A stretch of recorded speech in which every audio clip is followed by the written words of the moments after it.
Good morning. Thank you for joining us on ConsumerHallaTV News at 8. And this is where we give you all the business news stories making the rounds. I am Ayomikwele Ike. The Nigeria Revenue Service has directed all large corporate taxpayers to fully adopt the National Electronic Invoicing and Electronic Fiscal System on or before July 31. The special advisor on media to the chairman, Dari Adekombi, released an official statement yesterday confirming the directive issued by the agency chairman, Zach Adedeji. The tax authority warned that the 14 companies would face immediate regulatory and enforcement actions under existing national tax laws. The new mandate follows an earlier implementation notice issued in February 2026, which made the adoption of the electronic fiscal system mandatory for large businesses. Chairman Zach Adedeji instructed all targeted corporate bodies to complete their system integration, onboarding and live invoice transmission before the deadline. The Revenue Service confirmed that compliance monitoring activities have already commenced across the country to track implementation. The enforcement program aim is to modernize tax administration and curb revenue leakages through the real-time transaction tracking. Revenue officials emphasized that no extension will be granted to large taxpayers after the July 31 cutoff date. Non-compliant entities face severe statutory penalties and potential operational restrictions under relevant national tax regulations. The state government across Nigeria received 2.37 trillion naira from the value-added tax collections in the fourth half of 2026. The latest financial figures represent a 23.48% increase compared to the 1.92 trillion naira distributed during the same period in 2025. Reports from the Federation Account Allocation Committee, the National Bureau of Statistics, and the Office of the Accountant General of the Federation confirmed the growth. A total distributable value-added tax pool of 4.31 trillion naira was shared among the three tiers of government between January and June 2026. The total shared sum grew by 12.26% from the 3.84 trillion naira distributed in the fourth half of the preceding year. Meanwhile, in the first half of the 13.04 trillion naira that was shared by the allocation commitment in 2026. Although the total value-added tax revenue expanded in absolute terms, its percentage share of the overall Federation revenue pool was declined slightly.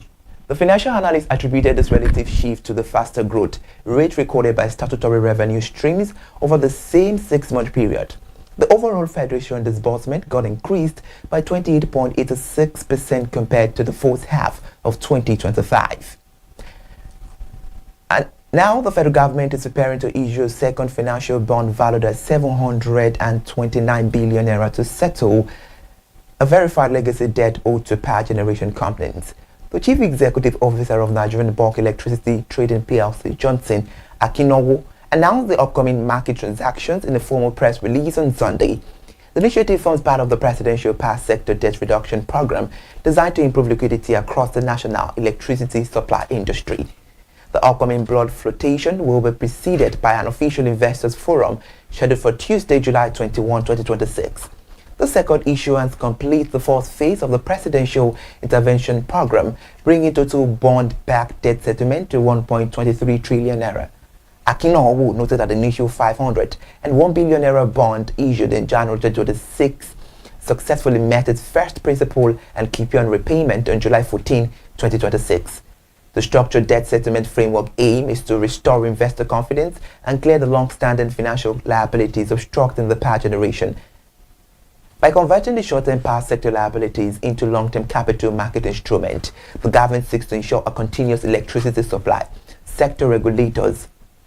Meanwhile, the sector regulators confirm that future phases of all the overall 4 trillion naira debt reduction program will follow a transparent market-based mechanism. The federal government has reaffirmed a strategic commitment to eliminate the pest des petits ruminants, or highly contagious viral disease affecting small ruminants, by 2030. The permanent secretary of the Ministry of Livestock Development, Chinyere Akujo-Obi, gave the assurance during a stakeholder workshop held in Abuja. Deputy Director of Information, Henrietta Okonkwo, issued a statement detailing the national strategy on Friday over the weekend. Akujobi explained that eliminating the livestock disease is a critical national development objective to reduce poverty, boost rural incomes, and expand agricultural export trade.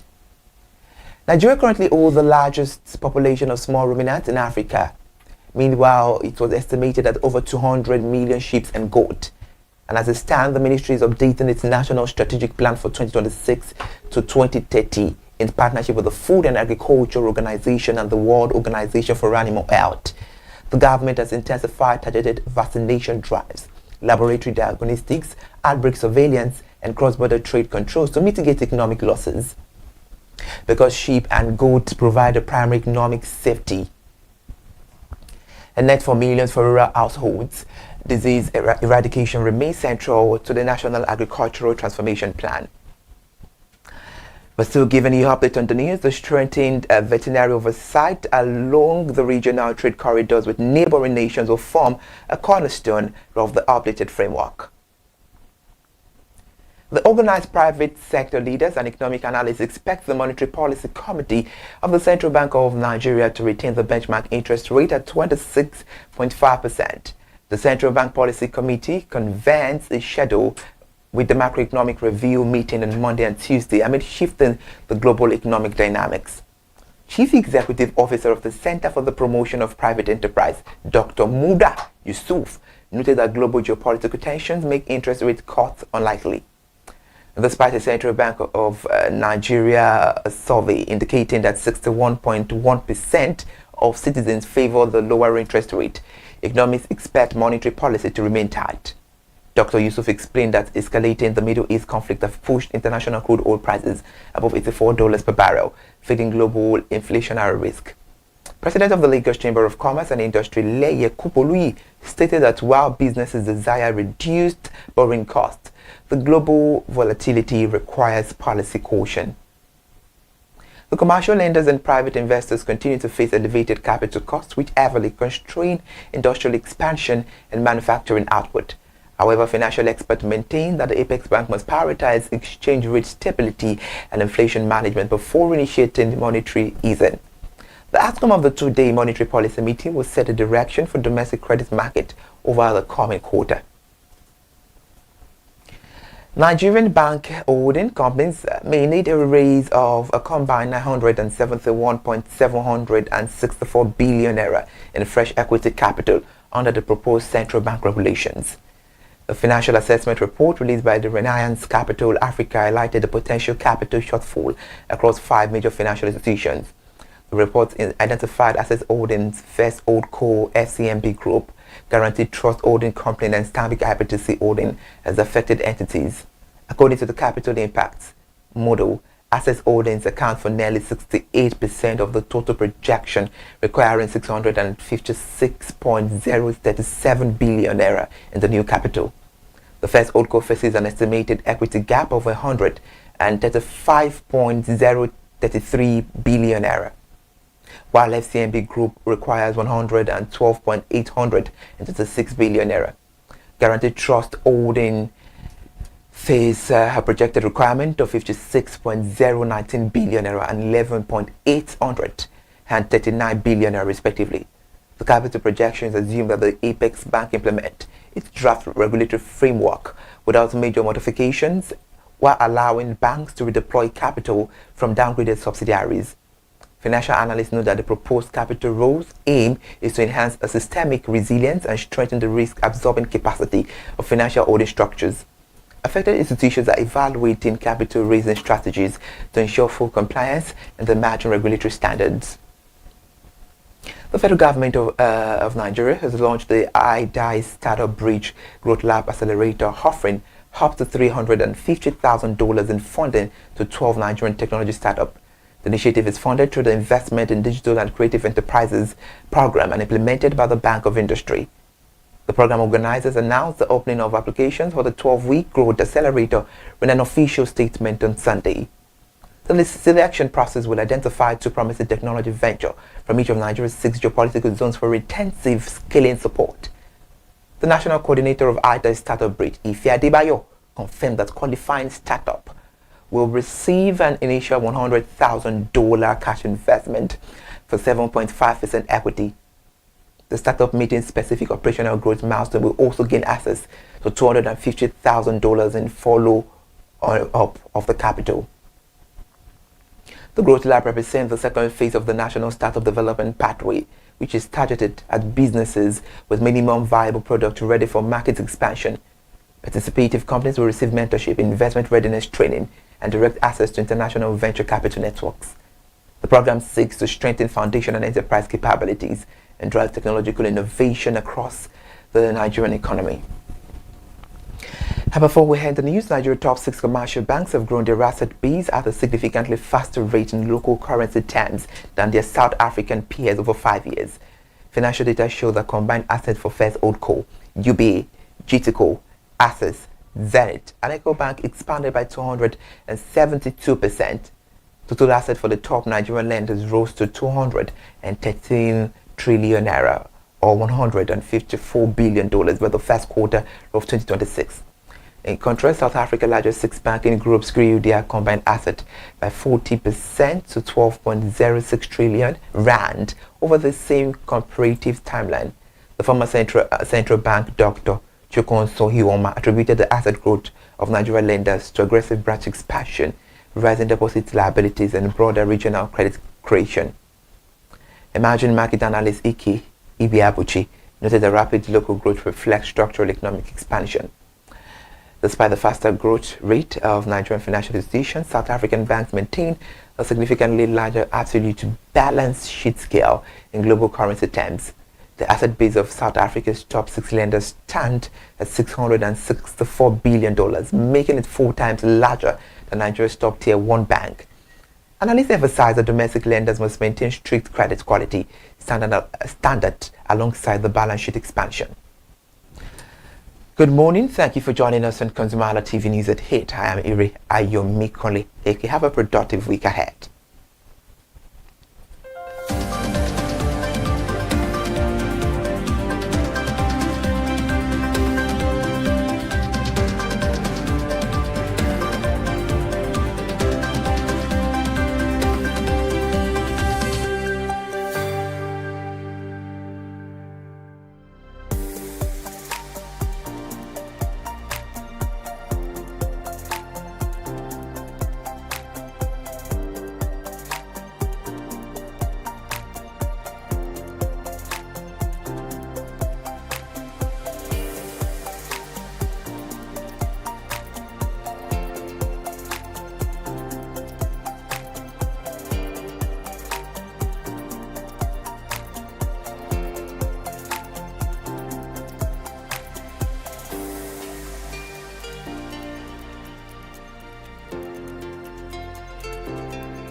Hi people, my name is Mo Fakorede and I am a filmmaker and a film director, and you're watching ConsumerHalla TV.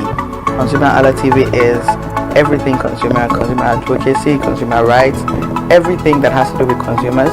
On this TV, you'll watch, you'll learn, you'll be educated, and you'll be entertained.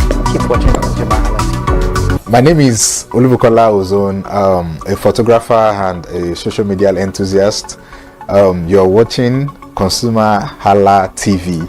It's a consumer advocacy TV. If you have a problem, any consumer related problem, just holla at them, just like their name implies, and they're going to get it sorted for you. Keep watching, stay tuned. Thank you very much. Hi guys, my name is Joba Jalabi. I'm a marketing communications professional. I currently lead marketing at Flash Change, a fintech startup. Keep watching ConsumerHalla TV, a consumer advocacy channel. Hello, my name is Sharon Rotimi. I'm an actor and I am on ConsumerHalla TV. Now, ConsumerHalla TV is a consumer advocacy channel. So if you have any issues, consumer-related issues with brands and services, you can reach out to them and they'll be sure to handle it or to cater to you. Thank you so much. Hi guys, my name is Iyebiye Adeton. I'm a film poster designer and illustrator. This is ConsumerHalla TV. It's a consumer advocacy channel. We show content on consumers-based news, entertainment, and all of that. So I urge you guys to stay tuned to ConsumerHalla TV. My name is Anoluwapo Alao, a sales consultant for Star Times Nigeria. This is a ConsumerHalla TV, where they discuss anything consumer needs, and you get knowledge about anything about consumer. So keep watching it. Hi, my name is Adebola Ogushino. I'm a filmmaker and you're watching ConsumerHalla TV. Any consumer related issues, they've got you. Hi, my name is Stephen Olorunshisi. I'm a strategy and sales professional, currently working with Obey, and you're watching ConsumerHalla TV. I mean, this is one of the channels that you don't want to but stay on. Consumer advocacy, brand promotion, everything consumer, what you need to learn for your business to grow. This is a channel where you learn, where you experience entertainment too, yeah. But it's good for businesses, for brands, and for an entrepreneur. If you want to know more about businesses, want to know more about brands.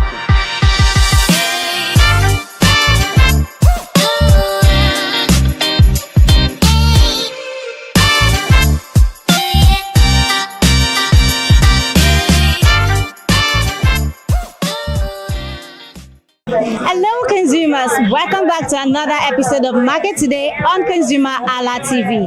Now, looking good is a major part of the Nigerian culture, whether it's to work, church, events, parties, and everyday outings.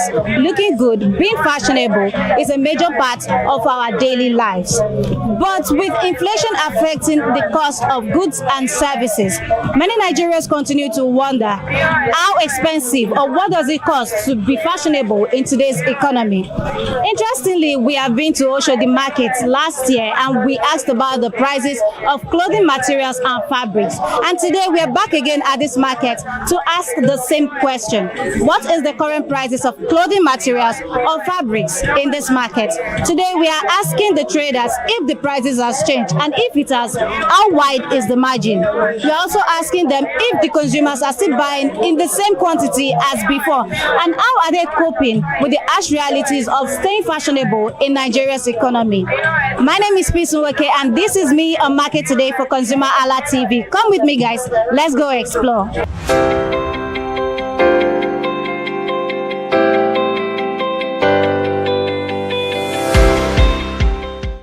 Hello, good morning, ma'am. Morning. How are you today? Fine. All right, so can you tell me your name? Mrs. Adebayo. Mrs. Adebayo. What do you sell in Oshodi Market? We sell lace, fabrics. We have lace, polish. We have jacquard. We have voile. We have cord. We have atiku. Okay. We have gele. We have everything. You have everything. You have anything Fabrics. Okay, so let's talk about the prices. You know, based on the types that you've mentioned polish, you've mentioned cord, you've mentioned void. Let's talk about the prices. How do you sell them? It depends. Low quality, high quality. Yes. Okay, so we low quality. Which one is low quality? Which one is high quality? It depends. We have one fabric, low quality, medium, and high. Okay. Is it for each of the lace? Everything. Okay, so let's start with polish. Okay. Can you tell me the price for the low quality, the medium, and the big quality? The low quality starts from 20k. Okay. We have 35, 40. We have 60. Okay. The largest one we have 120, 150, 200, 300. Oh wow. Okay. So let's move to the voile. How do you sell? You know, big quality, small quality, medium the low quality from the voile is 25,000. 30, medium 40, 55, 60. Okay. High quality 150, 200 upward. So they are still in the same price range? Yes. Okay, what about cord? Cord, we have different. The medium 15, 25, 35, 50. Okay. The medium from 50, 100. The biggest one 150, 200. 150, 200. 250. Okay, so let me ask you, which one do your customers buy more? Which one do they like more? The medium. The medium. For any of the they prefer the medium. They prefer the medium. No, hands are not equal. Yeah. But mostly the medium. The medium. Okay, so let's talk about where you get your supplies from. Where do you get your supplies from? Supplies from Ibadan, Oshogbo, Ilorin, Abuja, at times Port Harcourt, Ijebu. You know Ijebu people. they like Ewambe, so we have them very well. You have them very well. Okay, so let's talk about the Nigeria's economy and last year and this year. Will you say? Let me ask you. The first one is: has Nigeria economy affected your business? Will you say Nigeria's economy in a big way? It's very, very affecting in a big way. But we still manage. We don't have anything to do. This is our work. We can't say because of economy we run. We can't run. You can't run. We still manage it. We keep on managing it. But would you tell me in that big way? You've mentioned that it has affected you in a big way. How? No customers. People are saying because of those Boko Haram and they can't travel down to Nigeria, to Lagos. Okay. And even they will say, just send me the small one. So people are not doing party again. No, just send the small one. Then we'll send it to them. But at times we still see the mediums. But it's affecting. It's affecting. Okay, so will you say that compared to last year, the prices has it changed? Has it gone high or is it stable? Much better. 101. When you say 101 better than this year. This year 0.0. So this year, let's talk about, is it January from January or maybe 2 months ago? When you see 0.0, do you know the meaning? 0.0. That is. It's not even it's bad. Wow. But we still manage. You still manage. Because we don't have anywhere to go. Okay, so talking about managing, how do your customers react when you tell them the price and they're like, oh, it's too high, the price is too high, I can't afford this. How do you make sure they know this economy now, that this is how it is now. Exchange rate is affecting. So there's nothing we can do.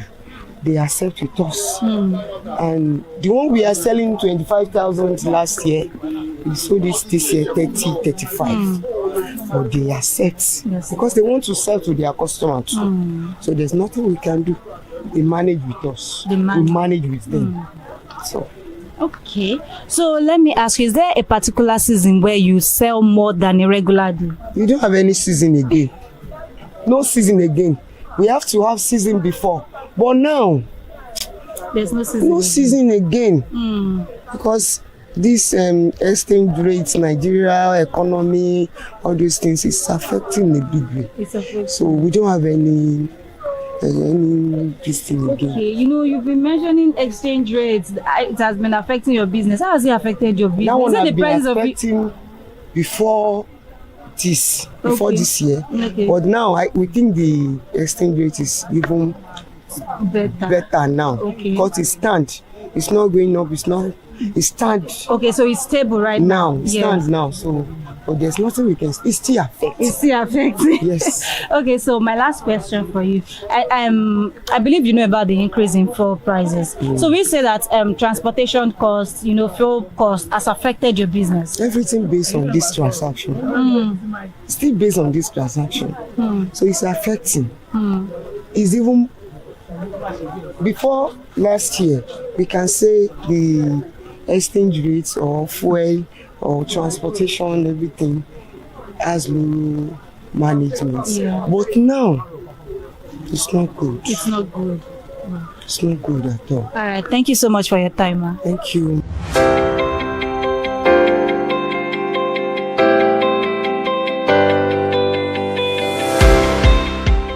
Hey, good morning, ma. Good morning. How are you today? I'm fine. All right, can you tell me your name? My name is Miriam Alabi. Okay, Mrs. Miriam Alabi. Yeah. What do you sell in Oshodi market? We sell different type of fabrics, sequins, sample lace, and dry lace, small dry lace. Okay, so I'm going to point at some and you're going to tell me the types here. Okay. What type is this? This is dry lace. This is dry lace? Yes. Is that dry lace too? Yes. Okay, the ones we have inside, they are sequins? Yeah, sequins and sample lace. Okay, these are sample lace? Yes. All right. What about this? They are dry lace. Dry lace. Okay, now that we know the types of fabrics you have in your shop, let's talk about the prices. Okay. Let's talk about this dry lace. How much is it? How do you sell? We sell 2.5 per yard. Okay. Can I bring it and show? Okay, and it's by 60. 2,500 naira per yard. Very nice and durable and affordable. And affordable. Yes. Okay, so let's talk about the sample lace. Okay. How do you sell? Sample lace, we have the one of big one and small one. Okay, so the sample lace, how much is it? How do you sell? 5,000 per yard, the big one, and the small one 2,000 per yard. 2,000 naira per yard. Okay, so I need you to educate me. What's the difference between sample lace and dry lace? Sample lace is very soft. Okay. And transparent, but dry lace is hard. As in the texture is hard. Yes. It okay, stands. So is sample lace flexible. the same thing as cord lace? No. It is different. Yes, cord is different. Cord is different. Okay, so let's move on to sequins. Okay. How do you sell sequins? How much do you sell? Do you sell it per yard or? Yeah, we sell all this cut per yard. Okay, you cut per yard. We have the small sequins and big sequin. The small one is 2,000 per yard. The medium one is 2,500. The big one is 3,000 per yard. Okay, so 2,000, 2,500, 3,000 naira per yard. Yes. All right, so let's talk about where you get your goods from. Where do you buy from? We go from Aba. Okay. Okay, you get your supplies I have supplier in Aba. I have supplier in Lagos Island, and we have Oyinbo that used to do distributor for us. That used to distribute.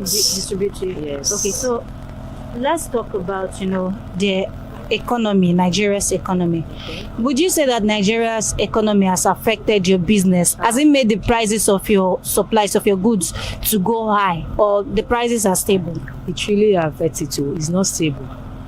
It's go high, it come down. That's it. Okay, let's talk about it going high, coming down. Last year I was here and people complained that the price is high, it's not stable, it has increased. Okay, so I want you to compare last year to this present moment. Will you say there's a big difference between last year's price and this year's price? Yes, there's a big difference. Last year is more than this year. It's come down small. Okay, so it's better this year than last year. Yes. Okay, so what do your customers have to say to that? When they come to buy and they're like, the price has reduced from last year to this present moment. So how do they react to that? They're happy about it. They're happy about it. And even though if they used to come, they will still ask before they buy, has it come down again? So we have to tell them it's still the same price. Okay, so let me ask you, is there a particular season where you sell more than a regular day? There is so. Tell me, because the way you answered me, Seth, you have ginger. Yes, now during that, we are selling clothes. Okay. Although we sell, but there is a particular day that we sell more. That is during festival time, like Ileya time. That's the Muslim festival, yeah. And then December time. That's the best time. You enjoy sales during that period. December is the best. It's the best. Yes. Okay, thank you so much for your time. Okay.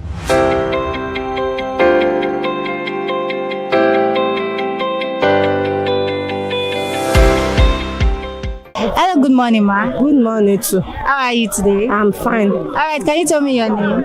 My name is Kubrat Jami Olabisi. All right, Mrs. Kubrat. Okay, so what do you sell in Oshodi market? We are selling Ashoke. Ashoke. All right, so let's talk about the different types of Ashoke that you have here. We have many types. So let's talk about them. This one is 80,000. We have big one that is 20,000. We have loom 40,000. We have Jawu is 40,000, 35. We have Kente. Kente is 40,000 naira per bundle. Kente, okay. It's 40,000 naira. Okay. Per bundle. This is Jawu. This is Jawu. This is the colors. Okay. The Jawu is 30,000 naira per bundle. That is the last price. We are selling it sources price. This one now is big one. We are selling it 20,000 naira per bundle. Per bundle? Yes. So which one does your customer ask for the most? No one that we are not selling. We are selling big one. We are selling small one.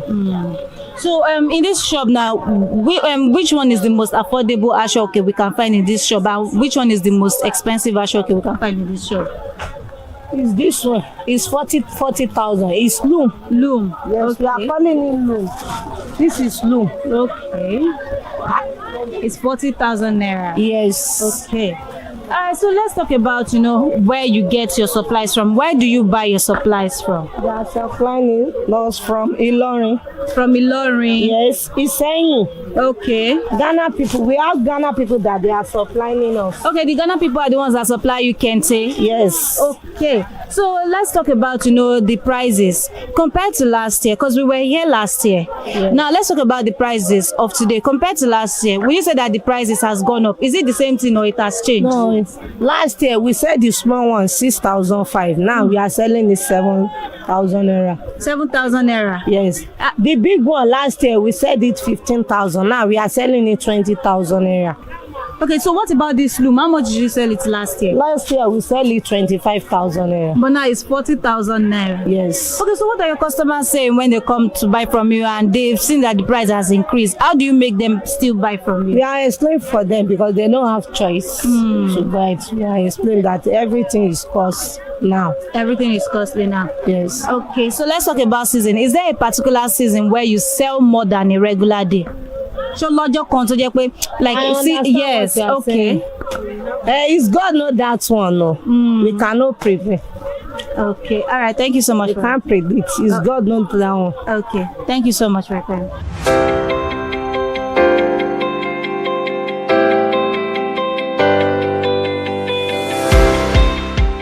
Hello, good morning, ma. Good morning, sister. How are you today? I'm fine, thank you. All right, so can you tell me your name? Omowumi. All right, Mrs. Omowumi. All right, so what do you sell in Oshodi market? We sell Ashoke, Sego, and Damask. Okay, Ashoke, Sego, and Damask. All right, so let's talk about the prices. The Ashoke, how do you sell them? The Damask, how much is it? The Sego, how do you sell? We have Damask. Damask is 150,000. That is for 5 years. That is 150,000 for 5 years. And we have Ashoke, big one by 90. That one is 20,000. And we have the one of 12,000. We have the one of 8, and we have the one of 7. The Sego is 20, 25, and 30. Okay, so can we just see the one you're calling Sego? It's okay. Okay. This Sego. Okay, this is Sego. So between this Sego and Ashoke, which one do your customers ask for? The boats. Both of them? The boats, because they are using the boats. Okay. So let's talk about, the economy and how it has affected businesses. Do you think Nigeria's economy has affected your business? Has the prices of your goods gone up, or are they stable? No. The economy of Nigeria has affected both in Ashoke and in Damax, because this now, before we used to buy it for at least, let's say, per one let me just calculate per one. Before we used to buy it like 6,000, 7,000, but from now we are buying per one for 12,000, 13,000 and 14,000. And the price of this, before we are buying this 20,000 naira shoki, we used to buy it for 9,000, but now it's 14, 15, 16. Then you so sell it for 20. We sell it for 20. So what about the Damask? Damask is 150. That is for. But that is let's Damask. talk about how much it was before. How much Damask before should be there? It was between 70 to 60. So but now it's in price. Even times 2 and more than times 2. Because it was 60, 70, but now it's 150. So all these changes, was it between last year and this present moment? It was between early last year to this year, sure. That was when the price just changed. Wow. Okay, so what are your customers saying about, when they come, how do you talk to them? How do you come to a middle ground? When they come to just feel like, when to when, at least we still came here last year or 2 years ago, but we don't have choice. We have to approach them well.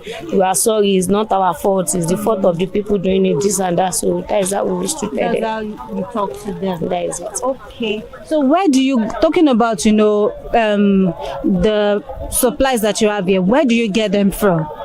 We get them from Iseyin, Ghana, and Ilorin. That's where we get them from. So do you know about the recent fuel, the increase in fuel price?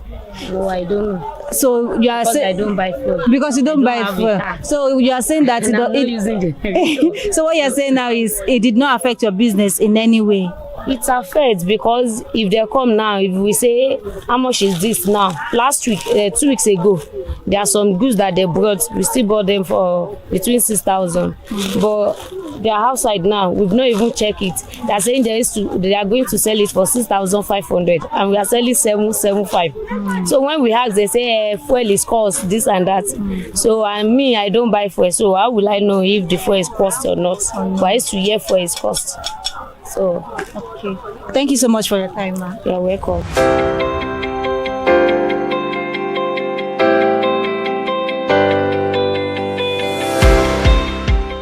Hello, good morning, ma'am. Hello, good morning. How are you today? I'm very fine, thank you. All right, so can you tell me your name?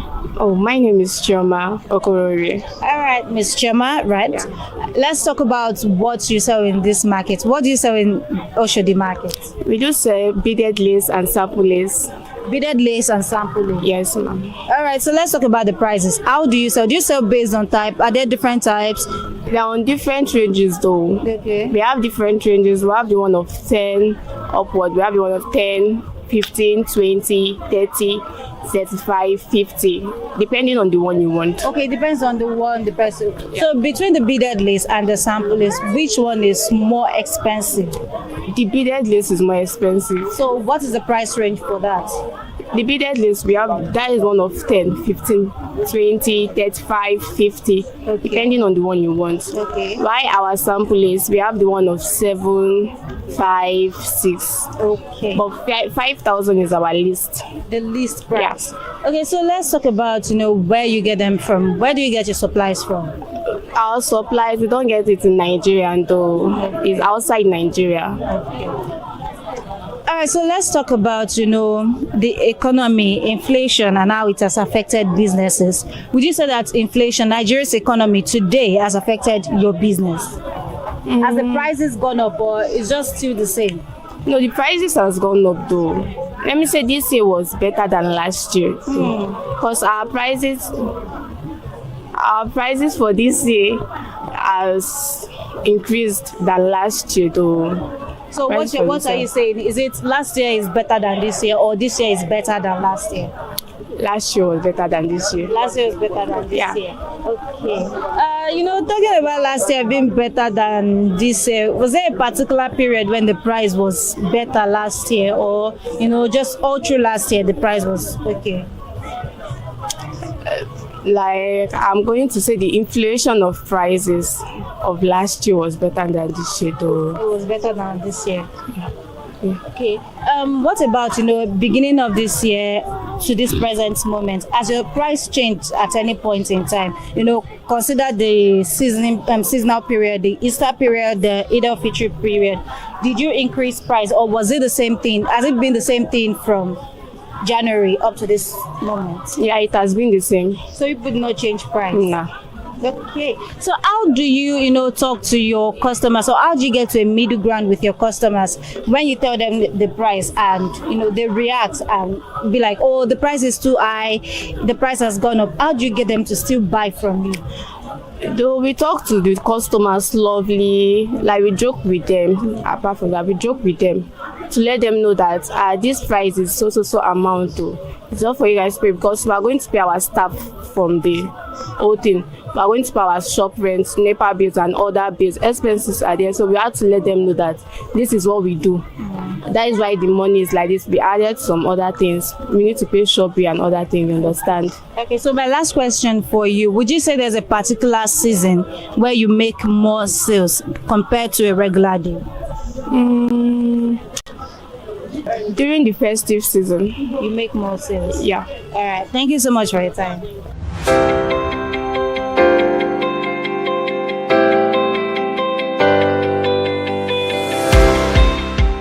Hello, good morning, ma'am. Good morning. How are you today? I'm great, thank you. All right. So, can you tell me your name? My name is Deborah. All right, Miss Deborah, right? All right. So, can you tell me what you sell in Oshodi Market? I sell fabrics. I sell Ankara. I sell Georges. I sell crepe. That's what I sell. That's what you sell. All right. So let's talk about the materials that you sell. Are there different types? And if there are different types, how do you sell based on the types? Ankara, for instance, is of different grade. There's big, there's small, there's medium. But what I'm into is just big Ankara. Big Ankara? Yes. Okay, so how much is the big Ankara that you have here? Let's say from 12,000 upward. You should be able to get any design that you like. Any design? Okay, so is it a fixed price, or you're open to negotiation? I'm open to negotiate. That's if you're buying in bulk. Okay. Yes, and the negotiation is not much. Okay. The price difference is not really much, because the prices has changed. It has changed. Yes. All right, so let's talk about the other materials you have here. You said you have George, you have crepe. Georges for brides. You sell what? Indian Georges for brides. Okay. That's if you're doing ceremony. It's not even a more ceremony. Just if you just want to change your look or anything, you can come for Indian George. Okay, so how much is Indian George? How much is crepe? Indian George, it starts from the one you will like mostly. It starts from 30,000. So from 30,000 to 250, 300. You're able to get what you like and what you can afford. All right. What about crepe? Crepe, the general price is 11,000, 10,000. 11,000. 10,000. How many years is it 6 or 5? 4 years. 4 for years. crepe. All right. Okay, so let's talk about where you get them from. Where do you get your materials from? Mostly from Cotonou. Yeah, mostly if you're trying to get big fabric, they are imported from Cotonou. So would you say you are a wholesaler? Do you supply to people in this market? Yeah, I supply. I'm a wholesaler. Okay. All right, let's talk about the economy and how it has economic inflation and how it has affected businesses. Are you saying it has affected you? A whole lot. Before, like for instance, now if you're selling at the rate of 11,000, at least you should be able to see enough profit. But now, to be very fair, your profit is no more than 500, 1,000 for 6 years. So it has changed, and you don't have any choice than to sell it like that, because if you don't sell, there are other people in the line that are already ready to take your customers. So that's it. Okay, so marginally, how wide will you say that the margin is from last year's price to this year's price? For Ankara business, I won't really say the price change. It's still like that, but for other fabric like the George, the crepe, the price changed. It changed a lot. Yeah. Okay, so when you tell your customers about the price, and definitely they would react. Okay, so how do you come to a middle ground with them when their reaction when they've given their reaction? How do you come to a middle ground with them that you ensure that they still buy from you? At this point, everybody understands that the business itself in Nigeria has changed. Everything has changed. So before, you can just tell your customer the price. If they like, they buy. If they didn't like, they do. But now, you have to pet your customers. Like, you pet them, you explain things to them. If it's to beg, you beg them that they should understand that Nigeria, everything has changed, and they understand. Okay. At least if you ask from me, if you go to other vendors too and you ask for them, you see that the price is still the same. You still come back to me and buy because I'm not giving you price. Exactly. Okay, so would you say that your customers are still buying in bulk as before, or they're not really buying as much? Not really, to be honest, to be fair. Like for instance now today, on a normal Tuesday, I don't sit down like this in the markets. Me that I know myself. But you just have to take it the way it is. Market, everything has changed, to be honest. Everything has changed. Everything. Okay, so let's talk about the most expensive and the most affordable material in this space today. So how much is your most affordable material in this shop? 11,000 naira. And how much is your most expensive material? 35,000 naira. 35,000 naira. Is that Ankara or India? It's Ankara. Ankara. All right, so we've talked about last year and this year price and comparing it to this year's price. Let's talk about the beginning of this year to this present moment. Not even beginning of this year. Welcome, Auntie. Let's go far back from when I think all this thing changed, because one thing about Ankara, that if their prices are changing, it's changing 1,000, 15. Okay. Let's go far back to Buhari period when all these things started. It's the prices, because before we sell Ankara for 6,500. Yeah. 6,500, 5,000, 5,500. You are able to get something you would like. But now, from 11,000 upward. That's how. So you can see the way it changed. Okay, so my last question for you: would you say there's a particular period or season where you sell more than a regular day? With Ankara period, no. It's an everyday something. That's what I'm saying. On a Tuesday, even most times when you sell, it's mostly on Monday, Tuesday, Wednesday. Thursday is half day, so we leave Thursday. Anyhow, we see Thursday, we collect it. Okay. Then Friday, Saturday. So Ankara is an everyday thing that you know that yes, you definitely sell, but things have changed. So you just have to take it the way you're saying. Okay, yeah. All right. Thank you so much for your time. You're welcome.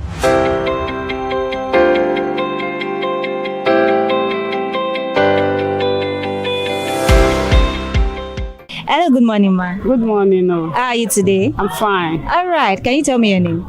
Mrs. Adebayo. Mrs. Adebayo, what do you sell in Oshodi market? Ankara clothes. Ankara is only Ankara clothes. Okay. So let's talk about are there types of Ankara? Are there sizes? Yes, there are different type of Ankara. Okay. We have big one, we have small one, we have medium size. Okay. We have fuas. So any size, any one that you want. Okay. So let's talk about the ones you have in the shop today.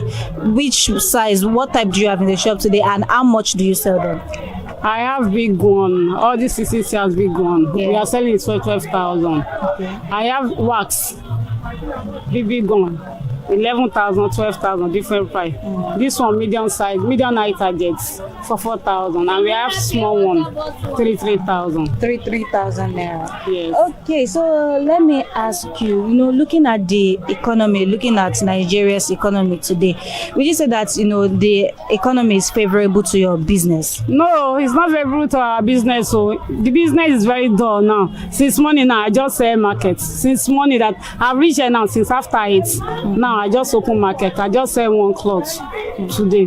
So this year is even harder than the last year. It's harder than last year. This year is terrible. Because when we were here last year, you mentioned that things were, were not that good. And then coming again this year, you are still saying that things are not that good. That last year is even better than this year. We even see small markets, but this year, we don't know what happened at all. You see everywhere that is if you enter market now, only the marketer that you see that they will be on.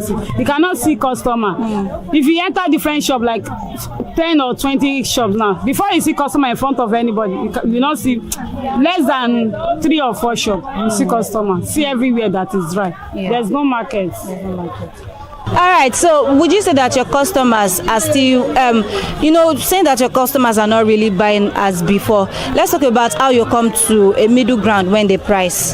So how do you ensure that they buy from you when you tell them the price and they say it's too high?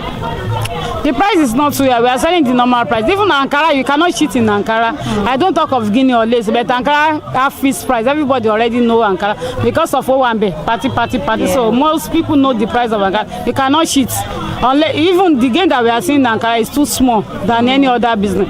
500, 200, 300. That's how we used to sell it. Okay, so where do you get your goods from? We are buying it here now. We know there's China people in Oshodi here, so they used to supply us. They supply you. Yes. All right. Okay, so talking about, we've mentioned last year. Let's talk about the beginning of this year to this present moment. We've had the Easter period. We've also had the Eid al-Fitr period.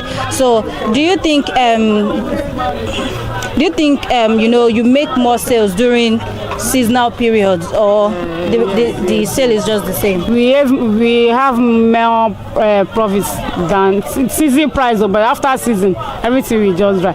Not much, but just manageable. It's just manageable. Manageable. Yes. All right. Thank you so much for your time. Thank God.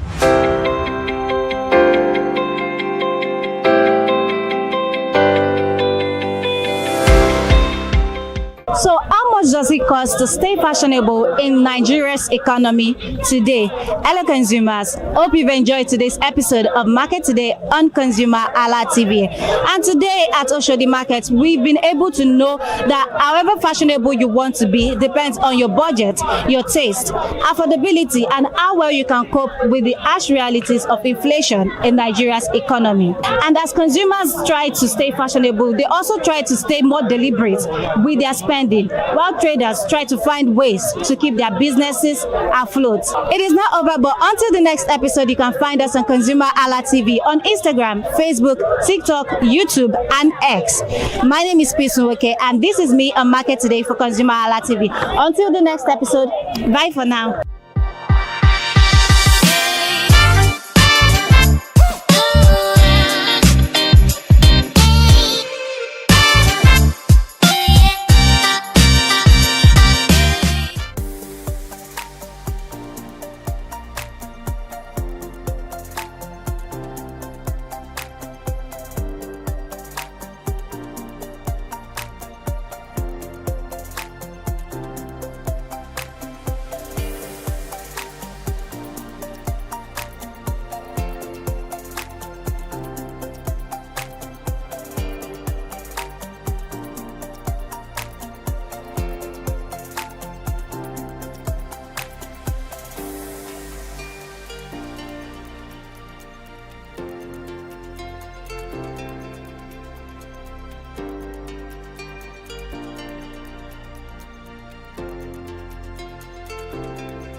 Good morning, Nigeria. Good morning, Lagos. Today is bright and clear. Welcome to your favorite breakfast show on ConsumerHallaTV, your number one consumer TV channel. This is Perspective, the breakfast show where we have conversations about all burning and pressing issues making the rounds. I'm Ayomi Konleke. And absolutely, like usual, like always, breakfast is set on the table. So stay with us and dig it down. All right, thank you so much for joining us once again this morning for Perspectives on ConsumerHallaTV. I am Kike Lomo Ajibola. Thank you so much for staying connected, and we hope you do have a beautiful weekend. Absolutely. Good morning, Kike. Good morning, Ryan. Okay, let's begin the conversation. We have one or two conversations to look into on Perspective, your favorite breakfast show. And now let's move into the business of the day. The Middle East is once again at the center of global attention. Tensions between the United States and Iran have intensified following fresh military confrontations, growing threat of retaliation, and renewed concern over the security of the Strait of Hormuz, the world's most strategic oil shipping route. And President Donald Trump has demanded that Iran guarantee safe commercial passage through the strait, warning against any interference with global shipping. Meanwhile, Iran's new supreme leader has vowed revenge for the killing of his father, former supreme leader Ali Khamenei, and raising fears that diplomacy may be giving way to prolonged confrontations. The implications go far beyond the Middle East. Nearly 1/5 of the world's oil supply passes through the Strait of Hormuz, and any disruption could send oil prices soaring, increase inflation worldwide, disrupt supply chains, and place additional pressure on countries like Nigeria and remain heavily dependent on imported refined petroleum products despite being an oil-producing nation. And this morning we ask, is the world heading toward a wider regional war? Can diplomacy still prevail? And what does this mean for African economies and Nigerian consumers? And joining us on this conversation to shed more light, we have Professor Bongo Adi. He's a professor of economics, Lagos Business School. Good morning, Professor. Thank you for joining us on the conversation. Good morning, and thank you for having me this morning. All right. Professor, good morning, and thank you for staying with us.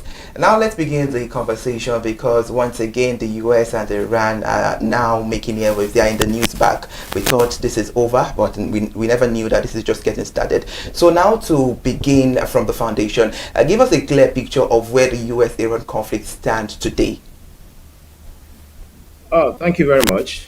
Yeah, I know that a lot of people are concerned regarding the trajectory of that conflict, whether it's going to go into a full-blown, global crisis.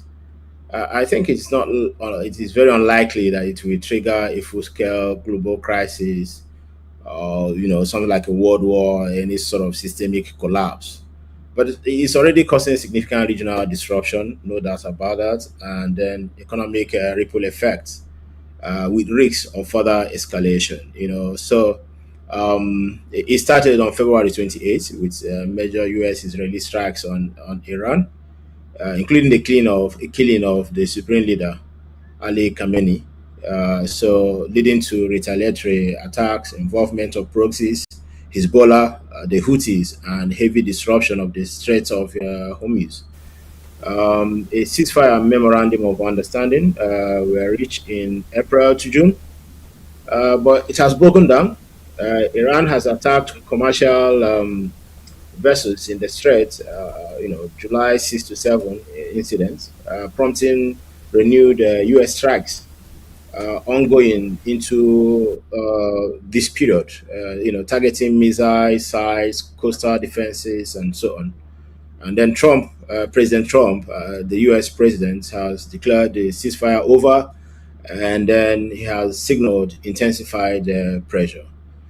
Tensions mainly center on Iranian attempts to control or fee shipping through Hormuz, which controls, as you said, 1/5 or 20% of global oil flows versus U.S. efforts to keep it open.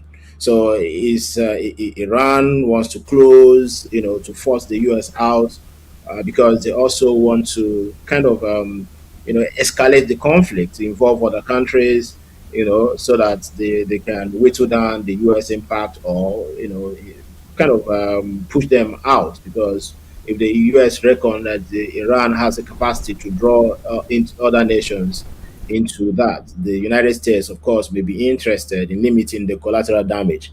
But Iran is like a rogue state, so they are not interested in that. And perhaps the argument would be that they were on their own, and then the United States and Israel decided to hit them. So whatever came out of it, anybody should get a chunk of it. So that's kind of the mood they are operating with. So that is where we are right now. So it's a dangerous spiral of escalation, right? Kind of tit for tat. That's what we see. Where the U.S., Iran is using, what we call in strategic studies, the concept of mutually assured destruction, because they seem to be a nuclear capable nation. So with their nuclear capability, so they are playing that, as a bet. If the United States hits us, even if we cannot, hit the United States directly, but we can hit their allies, and they continue to do that in the Middle East, in the attempt to draw more and more countries into it. But of course, I believe that given what has transpired between February and now, they have not managed to draw any country into it. So I doubt the possibility of them, succeeding in getting countries to start, hitting target randomly, and such an action that could lead into a full-blown systemic collapse or global war. So they haven't managed to do that, and I think the risk remains low to moderate of this conflict, blowing up into a full global crisis. But of course, it's disrupting supply chains. The importance of oil in global, energy mix, production mix, and all that. Oil is essential, just as you rightly pointed out. When you introduced. Nigeria heavily depends on imported refined petroleum products, even though Dangote is there to meet some of the gap, but not completely. So, meaning that we remain highly susceptible to any sort of disruptive tendencies in the global oil market, and then we've continued to be hit by that. Right now, since February, oil is now being priced. They've priced in all those risk factors into oil. The pump price in Nigeria moved from 800, 700 naira to now above 1,000, 1,300, and so on. And with the recent news that Dangote may be forced to be selling in dollars, Nigerian consumers may actually be facing a very tough time ahead. So all these due to the conflict in the Middle East. So we're already facing the impact, but the probability that we're going to see it higher than this or draw every nation into something like a global crisis is quite limited. All right, thank you so much, Professor. And like you said earlier on, even though this recent strike has not become a global impact yet, it is looking like it, because from February 28th up until the ceasefire was actually agreed upon, it caused a lot of chaos with global oil in a lot of countries, especially with Nigeria, because we are actually at a little bit of receiving end when it comes to global oil disruption. But does this signal a long-term strategy of retaliation or simply political messaging to domestic supporters? Because what exactly is going on with US and Iran? Okay,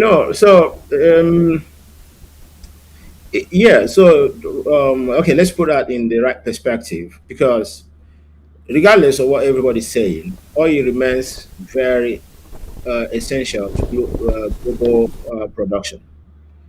Okay, so that is what this tension in the Middle East is again reminding everyone, because we've started to get wrong on this narrative that of renewables, that we're eventually retiring fossil fuel and so on and so on. That sustainabilism mantra. But what is going on right now is telling us that reminding us that oil is still the king, and that nations will go to any length to try to control or dominate the oil path. Okay, so we are seeing the United States, part of their motivation for intervention or going into this escalation with Iran It's simply because they want to improve what they call energy security. And energy security means that they want to protect supply, and so that supply chains can be secured. Now, you might ask, since the US has become, since 2016, now the United States returned as an oil exporter, a net exporter, no longer a net importer of oil. So, which means that so that changes their petrol strategy. So the dynamics of the oil industry change as soon as America launched itself back as a net oil exporter. Right? In the past, the United States was an oil importer, net oil importer. And that means the Middle East was so essential. So, in fact, you can actually rewrite these two world wars that we've had, including the Gulf War. You know about the Gulf War. They were all wars, driven by the quest for oil. The quest for oil, the control of oil, which remains the essential, what oil is the engine of production, global production. So regardless of what anybody argues. So that's a reality. So, but the United States, seeing that China is also in the upswing. Remember, China is not, giving anybody any sort of chance. So in the past, we had a unilateral world, kind of a U.S. hegemony, which was quite dominant. They controlled everything. But then China somehow escaped that. And then China has really emerged as a new superpower at the collapse of the Soviet Union. So not just China, Russia is also waxing very strong. And then we have India, that is also another strong power, So, yeah, maybe France, some other countries, the Britain or Germany may be weakened in a certain sense. But then we are seeing more or less a multilateral, international order rather than a unilateral hegemonic dominance of the United States. So it's no longer Pax Americana as it used to be called. So, so one of the things anybody can read from Trump's agenda is the attempt to maybe reestablish the United States as a global power. I mean, you read that in their mantra, "Make America Great Again." So they want to reestablish American dominance, but not in the sense of American hegemony, whereby they control territories outside the United States. But they also know that to maintain that dominance, it is also important, strategically, very important to control, this essential commodity, which is oil. And you see the United States still keep playing the oil politics. They were in the Gulf, remember Saddam Hussein. So now again, they're back there all the time. They're going to the Middle East, trying to control one way or the other the oil supply chain. Okay, regardless of the fact that they have attained some level of independence when it comes to oil, with shale oil, shale gas, production and all that, but they're still not satisfied. So there's still, that tendency for America to seek to dominate the oil industry, because they understand the criticality of that industry for global production. China is also all over Africa, So Chinese foreign policy in Africa, they may see it as a kind of equal partnership. But if you notice, they're only after our natural resources. Today, it's not just oil that they're interested. They are also interested in rare earth metals. They're all over the place. So whatever, even your wood, the Chinese are all over our forests. They are all over the place. So the United States understand that. So this is like a new, this is no longer a Cold War.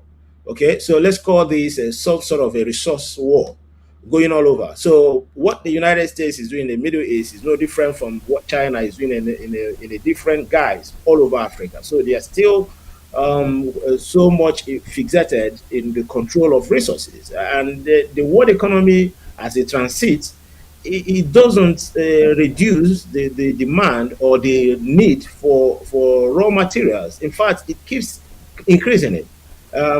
So people will argue renewables, renewable this, renewable that.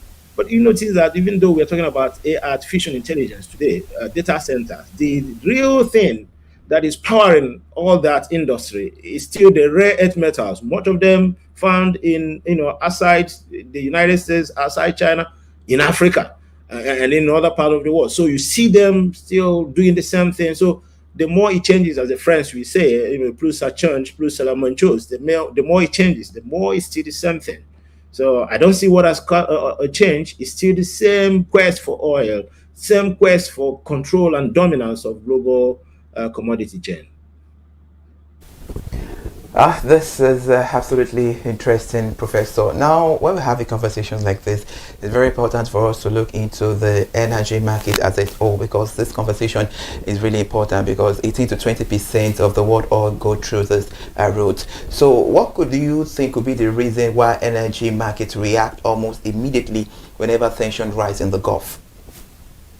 Yeah, so let's take, for instance, the Strait of Hormuz that you just mentioned. It remains a critical global choke point, okay?